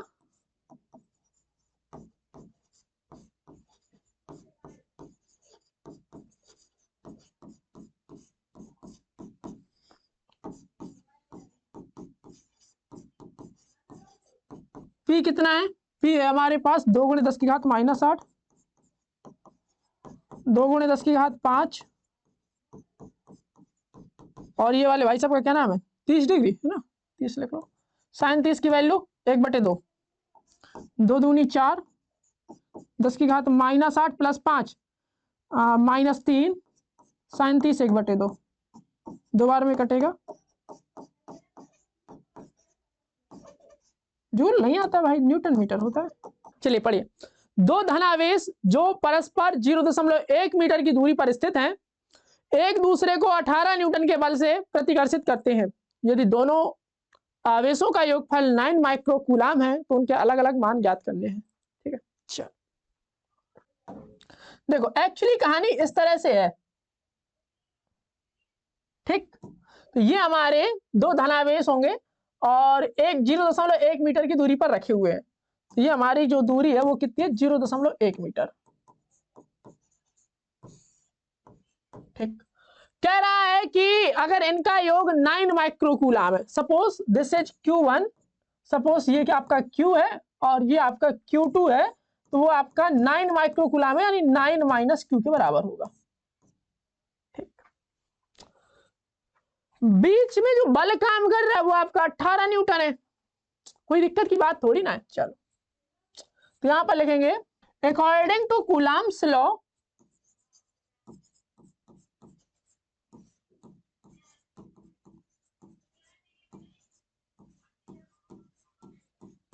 क्या भैया कूलाम का नियम, तो वो है आपका F बराबर 1/4 पाई एफ। ये क्या हो रहा है भाई, 1/4 pi epsilon not Q1 Q2 बटे आर स्क्वायर, Q1 Q2 बटे आर स्क्वायर। ठीक है, यही है।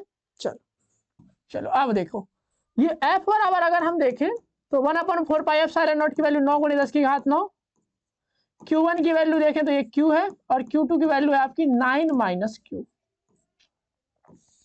ठीक, R कितना है, R 0.1 है, तो 0.1 इसका स्क्वायर कर दो आप। ठीक है ना, कोई दिक्कत नहीं। अब वो कह रहा है बल जो है हमारा 18 न्यूटन लग रहा है, तो यहां पर आप 18 न्यूटन रख दो। ठीक, अब और सुनो, इतना हो गया, कोई दिक्कत तो यहां तक है नहीं। तो 9 एकम 9, 9 दूनी 18, 2 आया ये। ठीक है, और ऐसा करते हैं, मैं ऐसा कहता हूं कि ऐसा कर लेते हैं कि माइक्रो कूलाम में तो कूलाम में बदल लेते हैं, है ना। तो अगर हम बात करें तो 10⁻⁻6 ले लो और यहाँ कूलाम कर लो, है ना, और यहाँ भी 10⁻⁻6 कर लो और यहाँ कूलाम कर लो, कोई दिक्कत तो नहीं है ना। तो ये हो जाएगा 10⁻⁻6 यहाँ पर और 10⁻⁻6 और। ठीक, ये हो जाएगा आपका 10⁻9 Q 9 माइनस Q और 10⁻⁻12, नीचे वाला क्या है 10⁻⁻2 हो जाएगा, ऊपर जाएगा 9 2 11 हो जाएगा, है ना। हो जाएगा आपका 10⁻11 10⁻−12 और ये जाएगा Q 9 माइनस Q। चलो इसे अगर आप सॉल्व करेंगे तो आएगा आपका 10⁻−1 Q 9 माइनस Q, वहां जाएगा तो हो जाएगा आपका 20। 20 कैसे हुआ, आप समझदार है, 10 नीचे आया, नीचे से वहां गया, 9Q माइनस Q स्क्वायर। चलो Q स्क्वायर, इन लोगों को वहां ले जाओ, Q square minus 9Q plus 20 बराबर 0। ठीक, अब इसे अगर हम हल करें तो हो जाएगा आपका -5Q minus 4Q। Quadratic equation है, सॉल्व कर रहे हैं भैया। हाँ मुझे मैथ भी आती है थोड़ी थोड़ी, कॉमन ले लो तो Q -5। ठीक है, अगर हमारा Q -5 0 के बराबर है तो हमारा Q कितना आ जाएगा 5,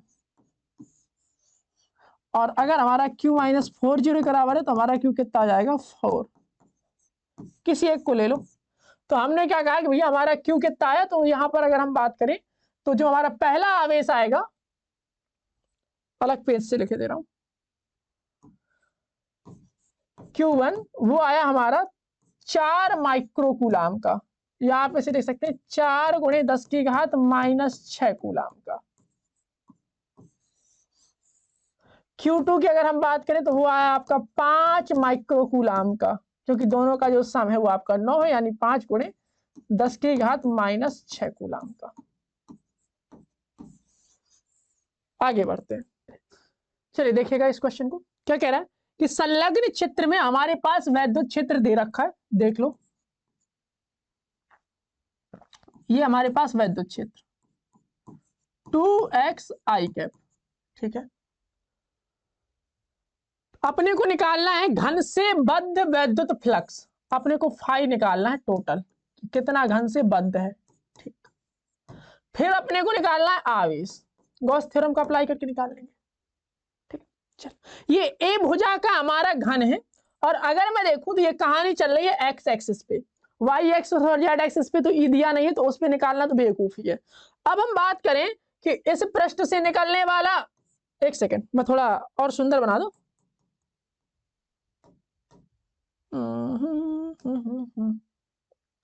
देखो अगर मैं बात करूं तो हमें चाहिए होगा इस पृष्ठ से निकलने वाला फ्लक्स, और हमें चाहिए होगा इस पृष्ठ से निकलने वाला फ्लक्स,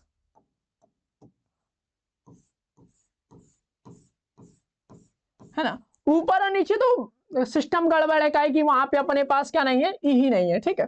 चलो तो सबसे पहले मैं चर्चा करूंगा कि भैया इससे कितना हमारा वैद्युत फ्लक्स निकल रहा है ना। तो यहां पर लिखेंगे फाई, और यहां पर लिखेंगे बाएं तरफ,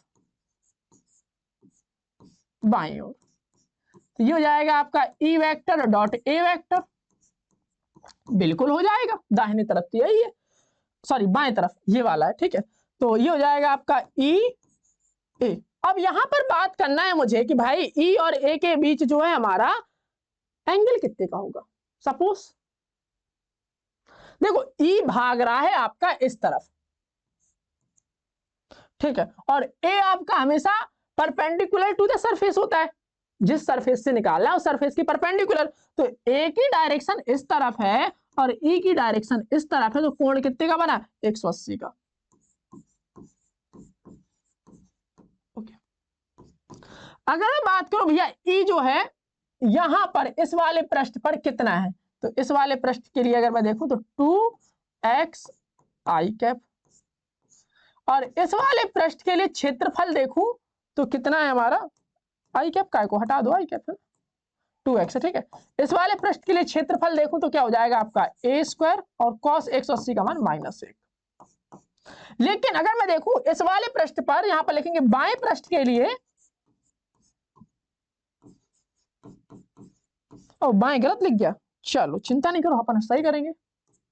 बाएं पृष्ठ के लिए अगर हम देखें, जो हमारा क्षेत्रफल होगा, सॉरी जो हमारा x होगा वो क्या हो जाएगा, 0 हो जाएगा, क्योंकि यहां पर तो हमारा x 0 चल रहा है ना। चलो ये हो जाएगा आपका 2 इंटू 0 इंटू ए स्क्वायर इंटू -1।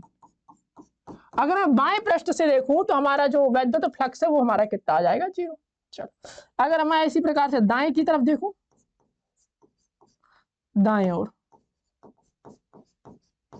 तो ये हो जाएगा हमारा E vector dot A vector equal to E A cos theta E A cos 0।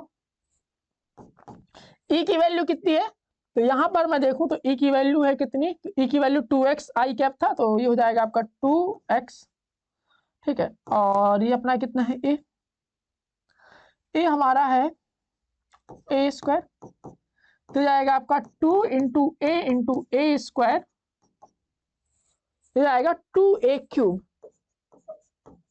ठीक। तो ये हो गया हमारा दाहिने ओर वैद्युत फ्लक्स। अगर मैं बात करूं टोटल फ्लक्स के कितना है, तो टोटल फ्लक्स का आपका ऐसे निकालेंगे, यहां पर लिखिए टोटल वैद्युत फ्लक्स, कैसे आएगा, यहां पर लिखो फाई टोटल, फाई दाहिने ओर प्लस फाई बाएं ओर।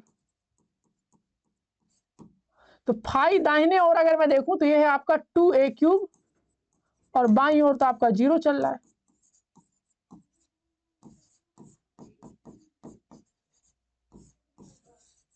ठीक। यहां तक तो कोई समस्या होनी नहीं चाहिए, होगी भी नहीं, ठीक है। आगे आगे वो आपसे कह रहा है कि हमें क्या करना है कि उसके भीतर जो आवेश है उसका मान बताना है। तो यहाँ पे लिखेंगे गॉस थ्योरम के हिसाब से, गॉस थ्योरम। तो गॉस थ्योरम जो थी वो कहती थी आपसे कि जो आपका गुजरने वाला वैद्युत फ्लक्स है वो Q बटे एप्सिलॉन नॉट के बराबर होगा। अपने को Q निकालना तो हो जाएगा आपका फाई एप्सिलॉन नॉट के बराबर, फाई अपना 2a क्यूब और ये हमारा एप्सिलॉन नॉट। एक ये आंसर है, एक हमारा ये आंसर। मात्रक लिख लो, बिना मात्रक के तो लोग अधूरे रहते हैं ना। इसका मात्रक हो जाएगा वोल्ट मीटर, है ना, या आप लिख सकते हैं न्यूटन मीटर स्क्वायर प्रति कूलम। इसका मात्रक आवेश का क्या होता है, कूलम। चलिए पढ़ते हैं क्वेश्चन को। एक समरूप वैद्युत क्षेत्र अपने पास दे रखा है और इतने सेंटीमीटर भुजा का एक वर्गाकार समतल पृष्ठ वाई जेड के समांतर स्थित है और पृष्ठ से कितना वैद्युत फ्लक्स गुजरेगा ये अपने को निकालना है। चलो सुनो क्या है अपने पास, तो सॉल्यूशन देखेंगे इसका। तो सॉल्यूशन के लिए पहले अपन लिखेंगे हमारे पास जो जो चीजें दे रखी है। तो उसने कहा है कि हमारे पास वैद्युत क्षेत्र है ई वेक्टर, कह रहा है कि 5 × 10⁻³ न्यूटन प्रति कूलम आई कैप में, है ना। चलो आगे कह रहा है ये 10 सेंटीमीटर भुजा वाला वर्गाकार समतल पृष्ठ, एक वर्गाकार समतल पृष्ठ है, वर्गाकार समतल पृष्ठ है जिसकी भुजा जो है हमारी 10 सेंटीमीटर है। तो क्षेत्रफल क्या हो जाएगा 10 × 10 यानी 100 सेंटीमीटर स्क्वायर,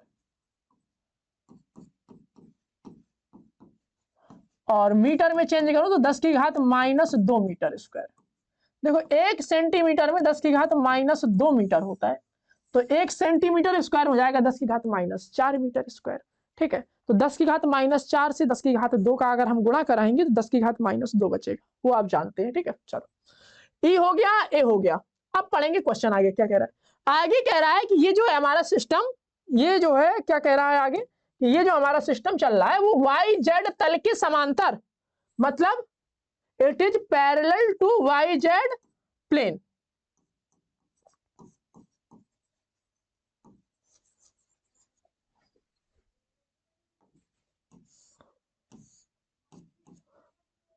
यह है वाई जेड तल के समांतर है। इसका मतलब समझे, समझे तुम नहीं समझे। इसका मतलब ये है कि इसका मतलब है कि भैया ये जो हमारा ए है अगर मैं वेक्टर रूप में लिखूं तो एक्स एक्सिस की डायरेक्शन पे आएगा पॉजिटिव में, तो यह आ जाएगा आपका इस तरह से। समझ गए। आगे कह रहा है कि अपने को निकालना है कितना वैद्युत फ्लक्स गुजरेगा। ओके चलो, तो यहां पर लिखेंगे वैद्युत फ्लक्स।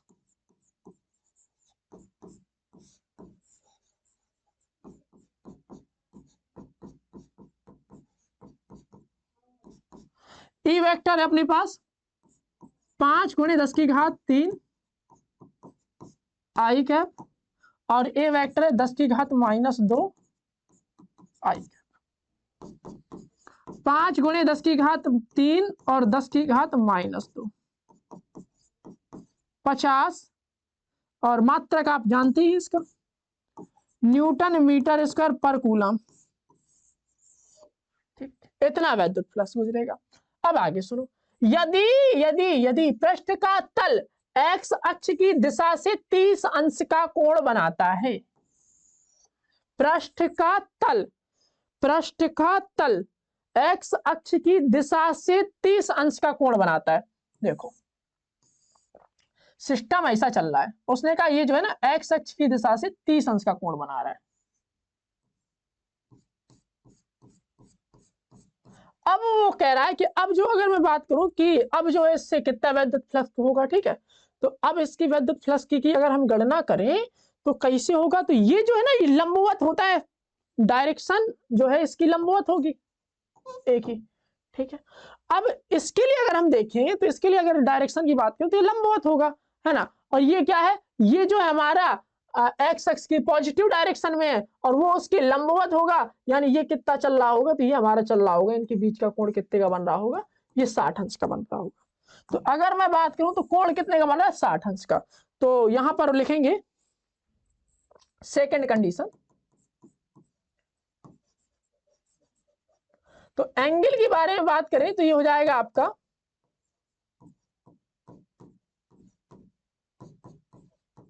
चलो अब अपन बात करते हैं कि भैया फाई क्या हो जाएगा। तो फाई बराबर ई ए कॉस थीटा 5 × 10⁻3 ये हमारा वही है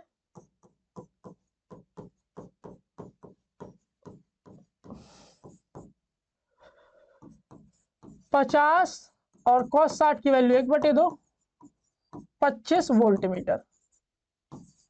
आप कहेंगे दोनों की मात्रक अलग अलग क्यों लिखे, दोनों सेम ही चीज है, चाहे न्यूटन मीटर प्रति कूलाम लिखो चाहे आप वोल्टमीटर लिखो, ठीक है। और अगर आपको नहीं लिखना है तो आप लिखना ही पड़ेगा और कोई ऑप्शन नहीं है, ठीक है। हाँ चलिए पढ़ते हैं अपन अगले क्वेश्चन को। ये एनसीईआरटी का सॉल्व्ड एग्जाम्पल है, वहां से उठाया गया क्वेश्चन, इंपॉर्टेंट था इसीलिए इस क्वेश्चन को लिया गया है। चलिए पढ़ते हैं से। चित्र में वैद्युत क्षेत्र अवयव Ex की वैल्यू दे रखी है, Ey और Ez यहाँ पर क्या है 0 है, ठीक है। जिसमें अल्फा की वैल्यू उसने दे रखी है, घन से गुजरने वाला वैद्युत फ्लक्स अपने को निकालना है और घन के भीतर परिकलित आवेश को ज्ञात करना है। चलिए शुरू करते हैं। देखो Ey और Ez की कहानी तो खत्म ही है, तो सबसे पहले मैं बात करूं कि भैया Ex वाला बचा, तो Ex वाले में देखते हैं भाई कि Ex वाले का क्या सिस्टम है। तो Ex वाले में एक तुम्हारा E यहां पर होगा, है ना, लेफ्ट साइड वाला ई देख लो और फिर राइट साइड वाला ई देख लो। फिर लेफ्ट साइड वाला अपन क्या निकालेंगे फ्लक्स, है ना, और फिर निकालेंगे अपन राइट साइड वाला फ्लक्स, ठीक है। दोनों को जोड़ देंगे तो हमारा क्या है टोटल फ्लक्स निकल आएगा। चलो यही काम करना है। तो सबसे पहले हम बात करेंगे कि बाएं ओर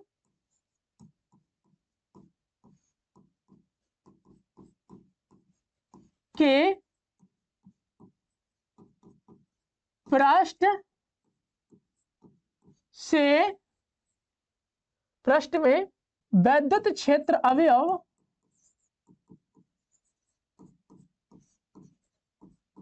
अरे यार बट ठीक क्या आएगा आपका लेफ्ट कर लो, है ना। यहां पर आप देखेंगे तो पहले जो है हमारा x जो है कितनी दूरी पर है a दूरी पर, तो यहाँ पर a रख दो वहां पे, है ना। तो ये हो जाएगा आपका क्या हो जाएगा EL, यानी ये हो जाएगा कितना है अल्फा, अल्फा की वैल्यू अल्फा ही रहने दो अभी तो फिलहाल, बात के रखेंगे a की पावर 1/2, ठीक, न्यूटन पर कूलम, कोई दिक्कत तो है नहीं। चलो अगर मैं बात करूं दाहिने तरफ तो यहां पर लिख लो दाएं ओर, तो यहां पर आपका ई राइट आएगा, तो ये हो जाएगा आपका अल्फा। एक ए तो आपका ये है और एक ए जो है आपका ये है, तो कितना हो जाएगा 2a।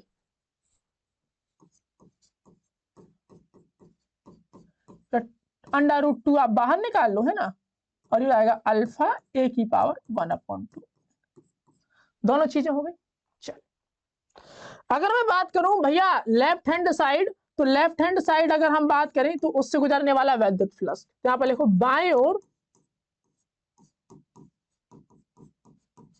के पृष्ठ से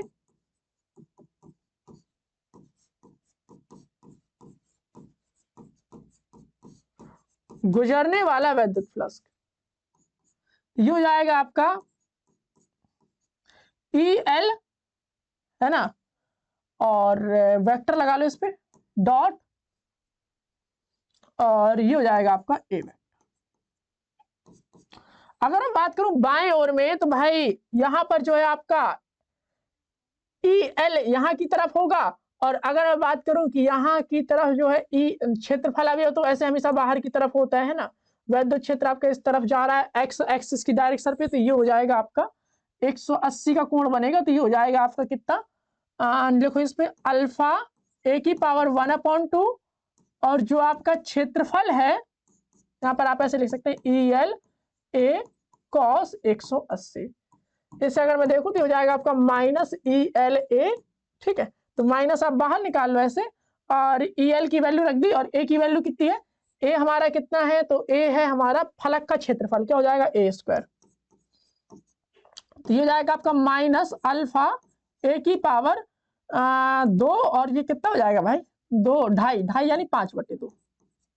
ए की वैल्यू कितनी है क्या 800। बात के देखेंगे, अल्फा है अपने पास, अल्फा है 800 है ना, ए 0.1। बात के देखेंगे, चलो छोड़ो से। ऐसी अपन बात करेंगे दाहिने ओर के लिए, यहां पर लिखेंगे दाएं ओर के लिए, दाएं ओर से गुजरने वाला तो जाएगा आपका ई वेक्टर डॉट ए वेक्टर। दाहिने ओर में देखेंगे कि आपका ई भी इसी साइड है ना, और आपका क्षेत्रफल भी इसी साइड है, तो आपका क्या हो जाएगा ई ए cos 0। यहां पर आपका दाहिने वाला लगेगा। तो E R right hand side वाला अगर मैं देखूं तो यह है आपका √2 अल्फा ए की पावर 1/2। ओके, और ए कितना है तो ए आपका वही अपना कितना है भाई, ए स्क्वायर। चलो, तो √2 अल्फा ए की पावर 5/2। अब हमें निकालना है कुल वैद्युत फ्लक्स, तो ये हो जाएगा आपका phi L plus phi are.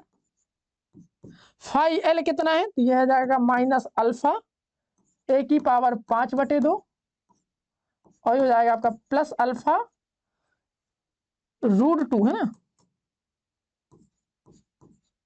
Alpha ए की पावर 5/2। अब यहां पर अगर मैं बात करूं तो ये हो जाएगा आपका, मैंने ले लिया अल्फा ए की पावर 5/2 कॉमन, तो जाएगा आपका √2 - 1 1.414 0.4 1 सेकेंड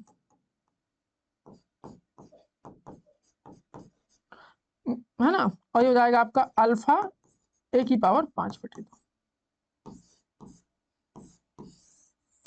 तो अगर हम बात करें कि भाई हमारा ये क्या आया, तो ये आपका इतना है, इस हिसाब से वैल्यू रख सकते हैं आप इसकी। तो अल्फा की वैल्यू कितनी 800,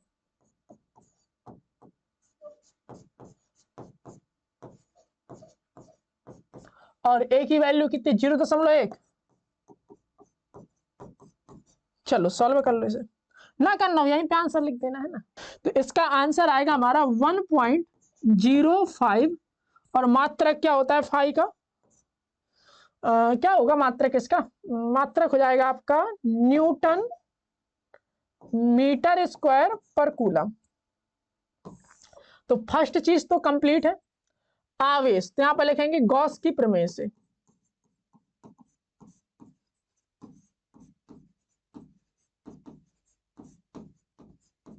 क्या थी भैया गॉस की प्रमेय, तो थी आपकी फाई बराबर Q/ε0। Q बराबर हो जाएगा फाई इंटू ε0। फाई अपने पास है 1.05, ठीक है, और ε0 को आप जानते हैं कि 8.85 गुणे 10 की घात -12। अब यार सॉल्व कर लेना, ठीक है, ये हो जाएगा आपका आंसर। क्लियर, गुणा ही कराना है, कर लोगे। चलो आगे चलते हैं, पढ़िए क्वेश्चन। एक वैद्युत द्विध्रुव जिसकी लंबाई 4 सेंटीमीटर है, हमारा वैद्युत द्विध्रुव है, ठीक है, इसकी लंबाई कितनी है, मान लो 4 सेंटीमीटर ही हमारा वैद्युत द्विध्रुव। इसे थोड़ा ऐसे कर लो,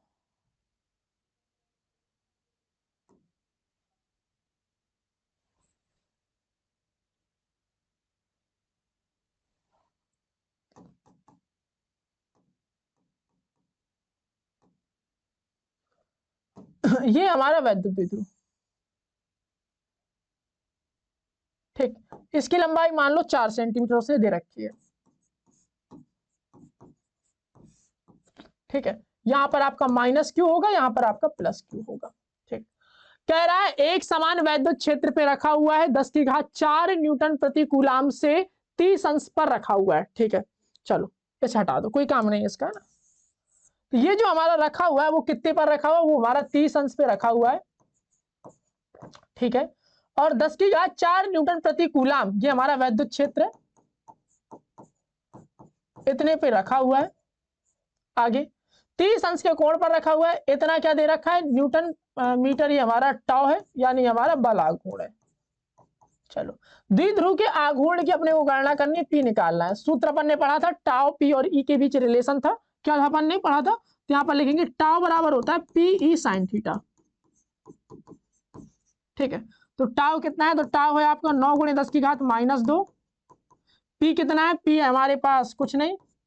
ई कितना है, ई है 10 की घात 4। और साइन थीटा यानी साइन 30। 9 गुणे 10 की घात माइनस 2, 10 की घात 4, साइन 30 की वैल्यू 1/2 यहां जाएगा। 18 गुणे 10 की घात माइनस 2 पी इंटू 10 की घात 4। पी की वैल्यू की बात करूं तो 18 गुणे 10 की घात माइनस 2 और ये हो जाएगा -4 यहां, तो 18 गुणे 10 की घात -6। वैद्युत द्विध्रुव का जो आघूर्ण है उसका जो मात्रक होता है वो होता है आपका कूलाम मीटर। ठीक, हो गया सॉल्व। ठीक है, और अच्छे से लिखना हो तो P बराबर लिख लीजिएगा 1.8 गुणे 10 की घात -5 कूलाम मीटर। 27 का 28वां पढ़ेंगे से। वैद्युत स्थैतिक क्षेत्र अपने पास E अपने पास ये दे रखा है और पृष्ठ जो है अपने पास ये दे रखा है। कितना पृष्ठ बाहर आएगा, कितना मतलब फ्लक्स बाहर आएगा, तो E वेक्टर पहले लिख लो 2I cap 4J cap 7K cap. और ये हमारे पास क्षेत्रफल दे रखा है 10J कैप। हमें क्या निकालना है, हमको निकालना है कितना फ्लक्स बाहर आएगा। तो हम फ्लक्स के बारे में जानते हैं, क्या होता है आपका E vector dot A vector या डॉट S वेक्टर, बात एक ही है। यहां पर आप लिखेंगे 2I cap 4J cap 7K cap. मैंने अभी आपको थोड़ी देर पहले बताया था कि इनका जो है स्केलर प्रोडक्ट कैसे कराते हैं। तो स्केलर प्रोडक्ट में बताया था कि भैया सेम सेम वालों का गुणा हो जाता है, बाकी से कोई मतलब है नहीं। तो ये जे वाला कौन है यहाँ पर, जे वाला कौन है यहाँ पर 4, 4 का गुणा 10 में कराओगे क्या आ जाएगा 40। और फाई का जो मात्रक होता है वही आपका वोल्ट मीटर या न्यूटन मीटर स्क्वायर प्रति कूलम, जो आपको अच्छा लगे। तो यहाँ पर उसने मात्रक नहीं दे रखा है तो आप भी मात्रक ना चाहे तो ना लिखो, यहाँ पर लिख दो आप यूनिट लिख दो यहाँ पर मात्रक, और नहीं तो आप जो मैंने लिखा था वो भी सही है, कोई दिक्कत नहीं। आगे चलते हैं। एक क्षेत्र में विद्युत क्षेत्र की तीव्रता अपने पास इतनी दे रखी है, ठीक है। वाई जेड तल के समांतर इतना सिस्टम चल रहा है और अपने को क्या करना है, विद्युत फ्लक्स को क्या करना है, ज्ञात करना है। बहुत आसान क्वेश्चन है, हलवा क्वेश्चन है बिल्कुल। तो ई वेक्टर बराबर क्या है अपने पास, तो ई वेक्टर हमारे पास 1.2 आई कैप 1.6 जे कैप न्यूटन प्रति कूलम। ओके, और अपने पास अगर क्षेत्रफल वेक्टर की बात करें तो वो है हमारे पास 0.2 मीटर स्क्वायर, लेकिन क्या है कि वाई जेड तल के समांतर, यानी वाई जेड तल के समांतर मींस एक्स एक्सिस के अलोंग, यानी आई कैप। ठीक, मैं बात करता हूं वैद्युत फ्लक्स की, तो यहां पर आपका वैद्युत फ्लक्स हो जाएगा।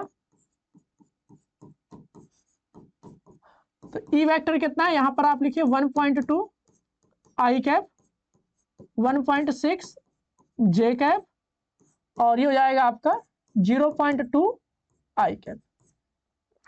डॉट प्रोडक्ट कराएंगे तो 0.24 आएगा आंसर। कैसे आया आप जानते हैं कि आई वाले का आई वाले के साथ गुणा होना है, जे वाले के साथ जे वाले का, और के वाले के साथ के वाले का। मात्रक क्या लिखेंगे, मात्रक लिखेंगे आप इसका वोल्ट मीटर। आगे क्वेश्चन नंबर 30, चलिए पढ़ते हैं अपन अगला क्वेश्चन 30वां।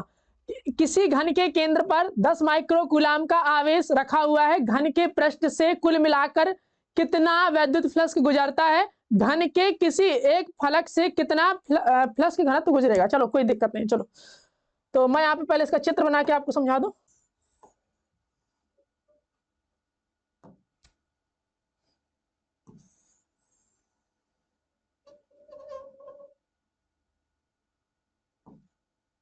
अरे हट, तुम ऐसे आओ यार।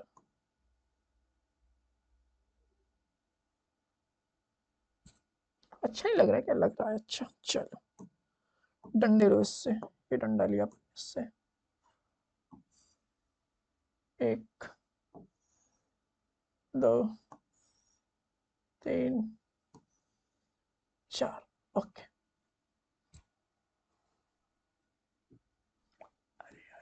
डिजिटल बोर्ड में चित्र नहीं बन रहा यार, हाँ मनी का चित्र फिर। अरे यार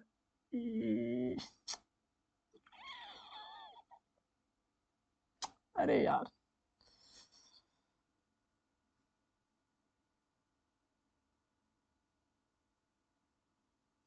अरे ठीक है, सही होगा।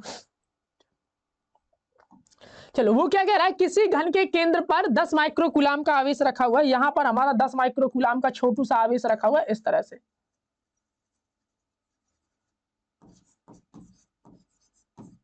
कह रहा है आगे से कि घन के पृष्ठ से कुल कितना वैद्युत फ्लक्स गुजरेगा।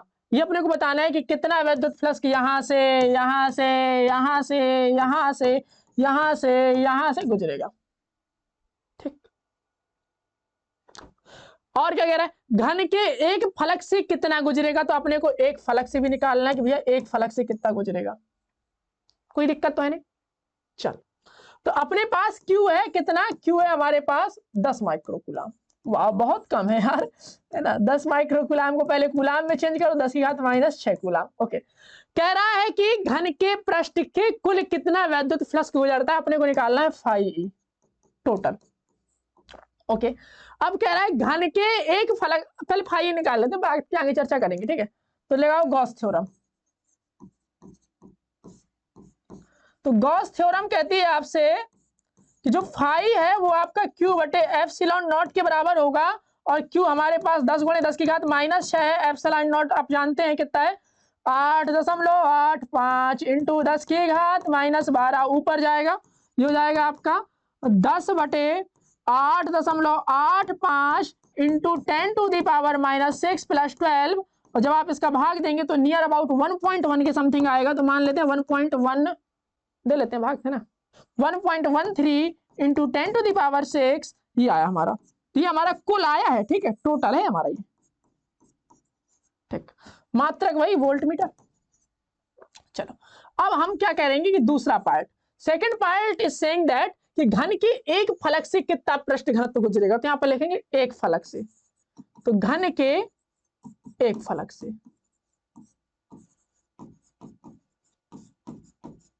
गुजरने वाला वैद्युत फ्लक्स।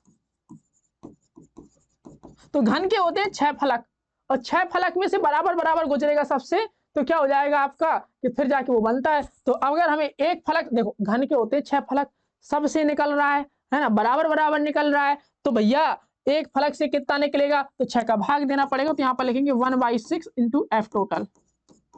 अब यार कर लोगे ना, अभी भी करना पड़ेगा मुझे, होशियार हो यार इतने। तो 6 दूनी 12 यानी 1.9 के समथिंग आना चाहिए। 19 शक का 114 होता है ना। चलो 1.9 और 10 टू दी पावर 5 मात्रक भाई। वोल्ट मीटर लिख लो, चाहे न्यूटन मीटर स्क्वायर पर कूलम लिख लो। क्लियर, चलिए आगे चलते हैं 31वें क्वेश्चन की तरफ। क्वेश्चन आप देखिए, क्वेश्चन ये कह रहा है कि सिस्टम कुछ इस तरह से चल रहा है। और यहाँ पर आप देखिए, मैं यहाँ पर बना दूं, इसे थोड़ा थोड़ा गंदा सा बना है, मैं यहाँ पर आपको अच्छे से बना के दिखाई दे रहा हूँ। जो आपका सिस्टम कुछ ऐसा है। ठीक, अब वो कह रहा है कि यहाँ पर जो है आपका क्या है हिसाब किताब। वो कह रहा है यहाँ पे 5 सेंटीमीटर का क्या है हमारे पास, 5 सेंटीमीटर की दूरी पर यहाँ से एक आवेश रखा हुआ है। और इस आवेश की वैल्यू है 10 माइक्रोकूलम। ठीक, अब वो कह रहा है कि इस वर्ग से गुजरने वाले वैद्युत फ्लक्स का परिमाण क्या होगा। इससे गुजरने वाले वैद्युत फ्लक्स का परिमाण। तो देखो 5 सेंटीमीटर की दूरी पर है। अब देखना 5 सेंटीमीटर की दूरी पर आप ऊपर भी बना लो एक ऐसे। ठीक, 5 सेंटीमीटर की दूरी पर आप यहां पर भी बना लो एक।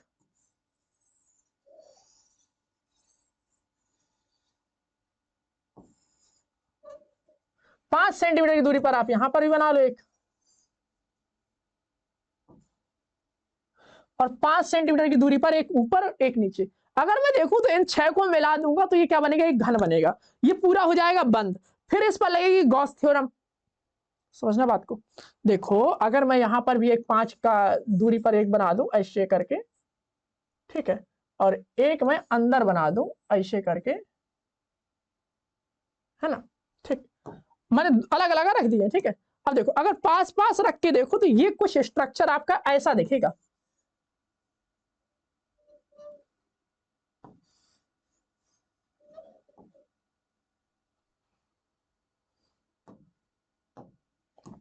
ये आपका कुछ स्ट्रक्चर ऐसा दिखेगा। ठीक है, और ये स्ट्रक्चर ऐसा दिख रहा है। मैंने जब इन्हें पास पास रखा तो इनका जो स्ट्रक्चर है कुछ ऐसा देखा, और यहाँ पर जो है आपका 10 माइक्रोकूलाम का आवेश रखा। ठीक है, और हमें क्या निकालना है, नीचे वाले से कितना जो है आपका वो निकलेगा, जो है फ्लक्स गुजरेगा। सुनना, अगर हम कल्पना कर लेते हैं कि ये जो है चारों तरफ से इस तरह से घिरा हुआ है, जो कि मान लेते हैं घन की कल्पना कर लेते हैं, तो गॉस थ्योरम अगर हम अप्लाई करेंगे तो वो गॉस थ्योरम के लिए एक पृष्ठ की तरह काम करेगा। नहीं समझे? जैसे उसने कहा कि भैया एक पृष्ठ है, ऊपर आपका आवेश है, और हमने ये सपोज कर लिया कि एक पृष्ठ और होगा ऐसे, एक पृष्ठ ऐसे होगा, एक पृष्ठ ऐसे होगा, एक पृष्ठ ऐसे और एक पृष्ठ ऐसे, यानी वो आवेश जो है हमने उसे कवर कर लिया चारों तरफ से, यानी उसे बंद पृष्ठ बना दिया। अब बंद पृष्ठ पर आवेश अगर घुसा हुआ है तो गॉस थ्योरम लग जाएगी। ठीक है, तो यहां पर लिख लेंगे कि हमने ये कल्पना कर ली। यहां पर लिखते हैं, हियर वी विल सपोज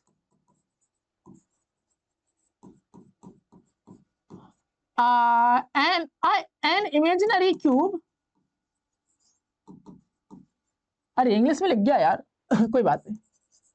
हम यहाँ पर एक काल्पनिक घन की कल्पना कर लेते हैं। यहाँ पर हम एक काल्पनिक घन के को मान लेते हैं, भैया यहाँ पर कोई काल्पनिक घन है जो कि इसके अंदर जिसके अंदर यहाँ पर लिख लेते हैं, जिसके अंदर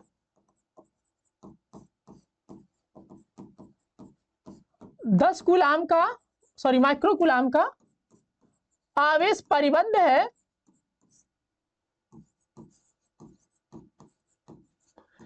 इसका प्रत्येक फलक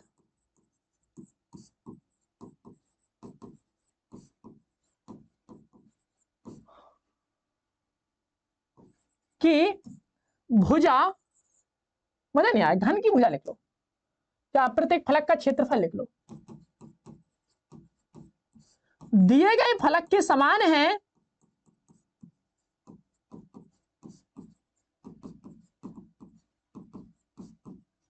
तो गॉस थ्योरम से, अरे यार क्या लिख रहा हूं मैं, गॉस थ्योरम से एक फलक से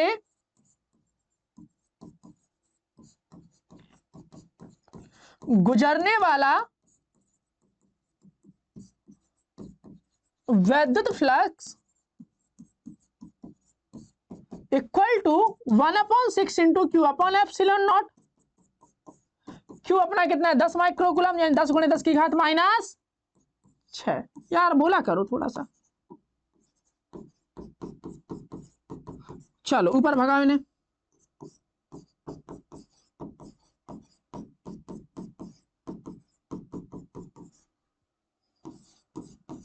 सॉल्व कर लो, आंसर आ जाएगा। ठीक है, मात्रक लिख लेना वोल्ट मीटर, ये हो जाएगा आपका आंसर, ये आपका आंसर है।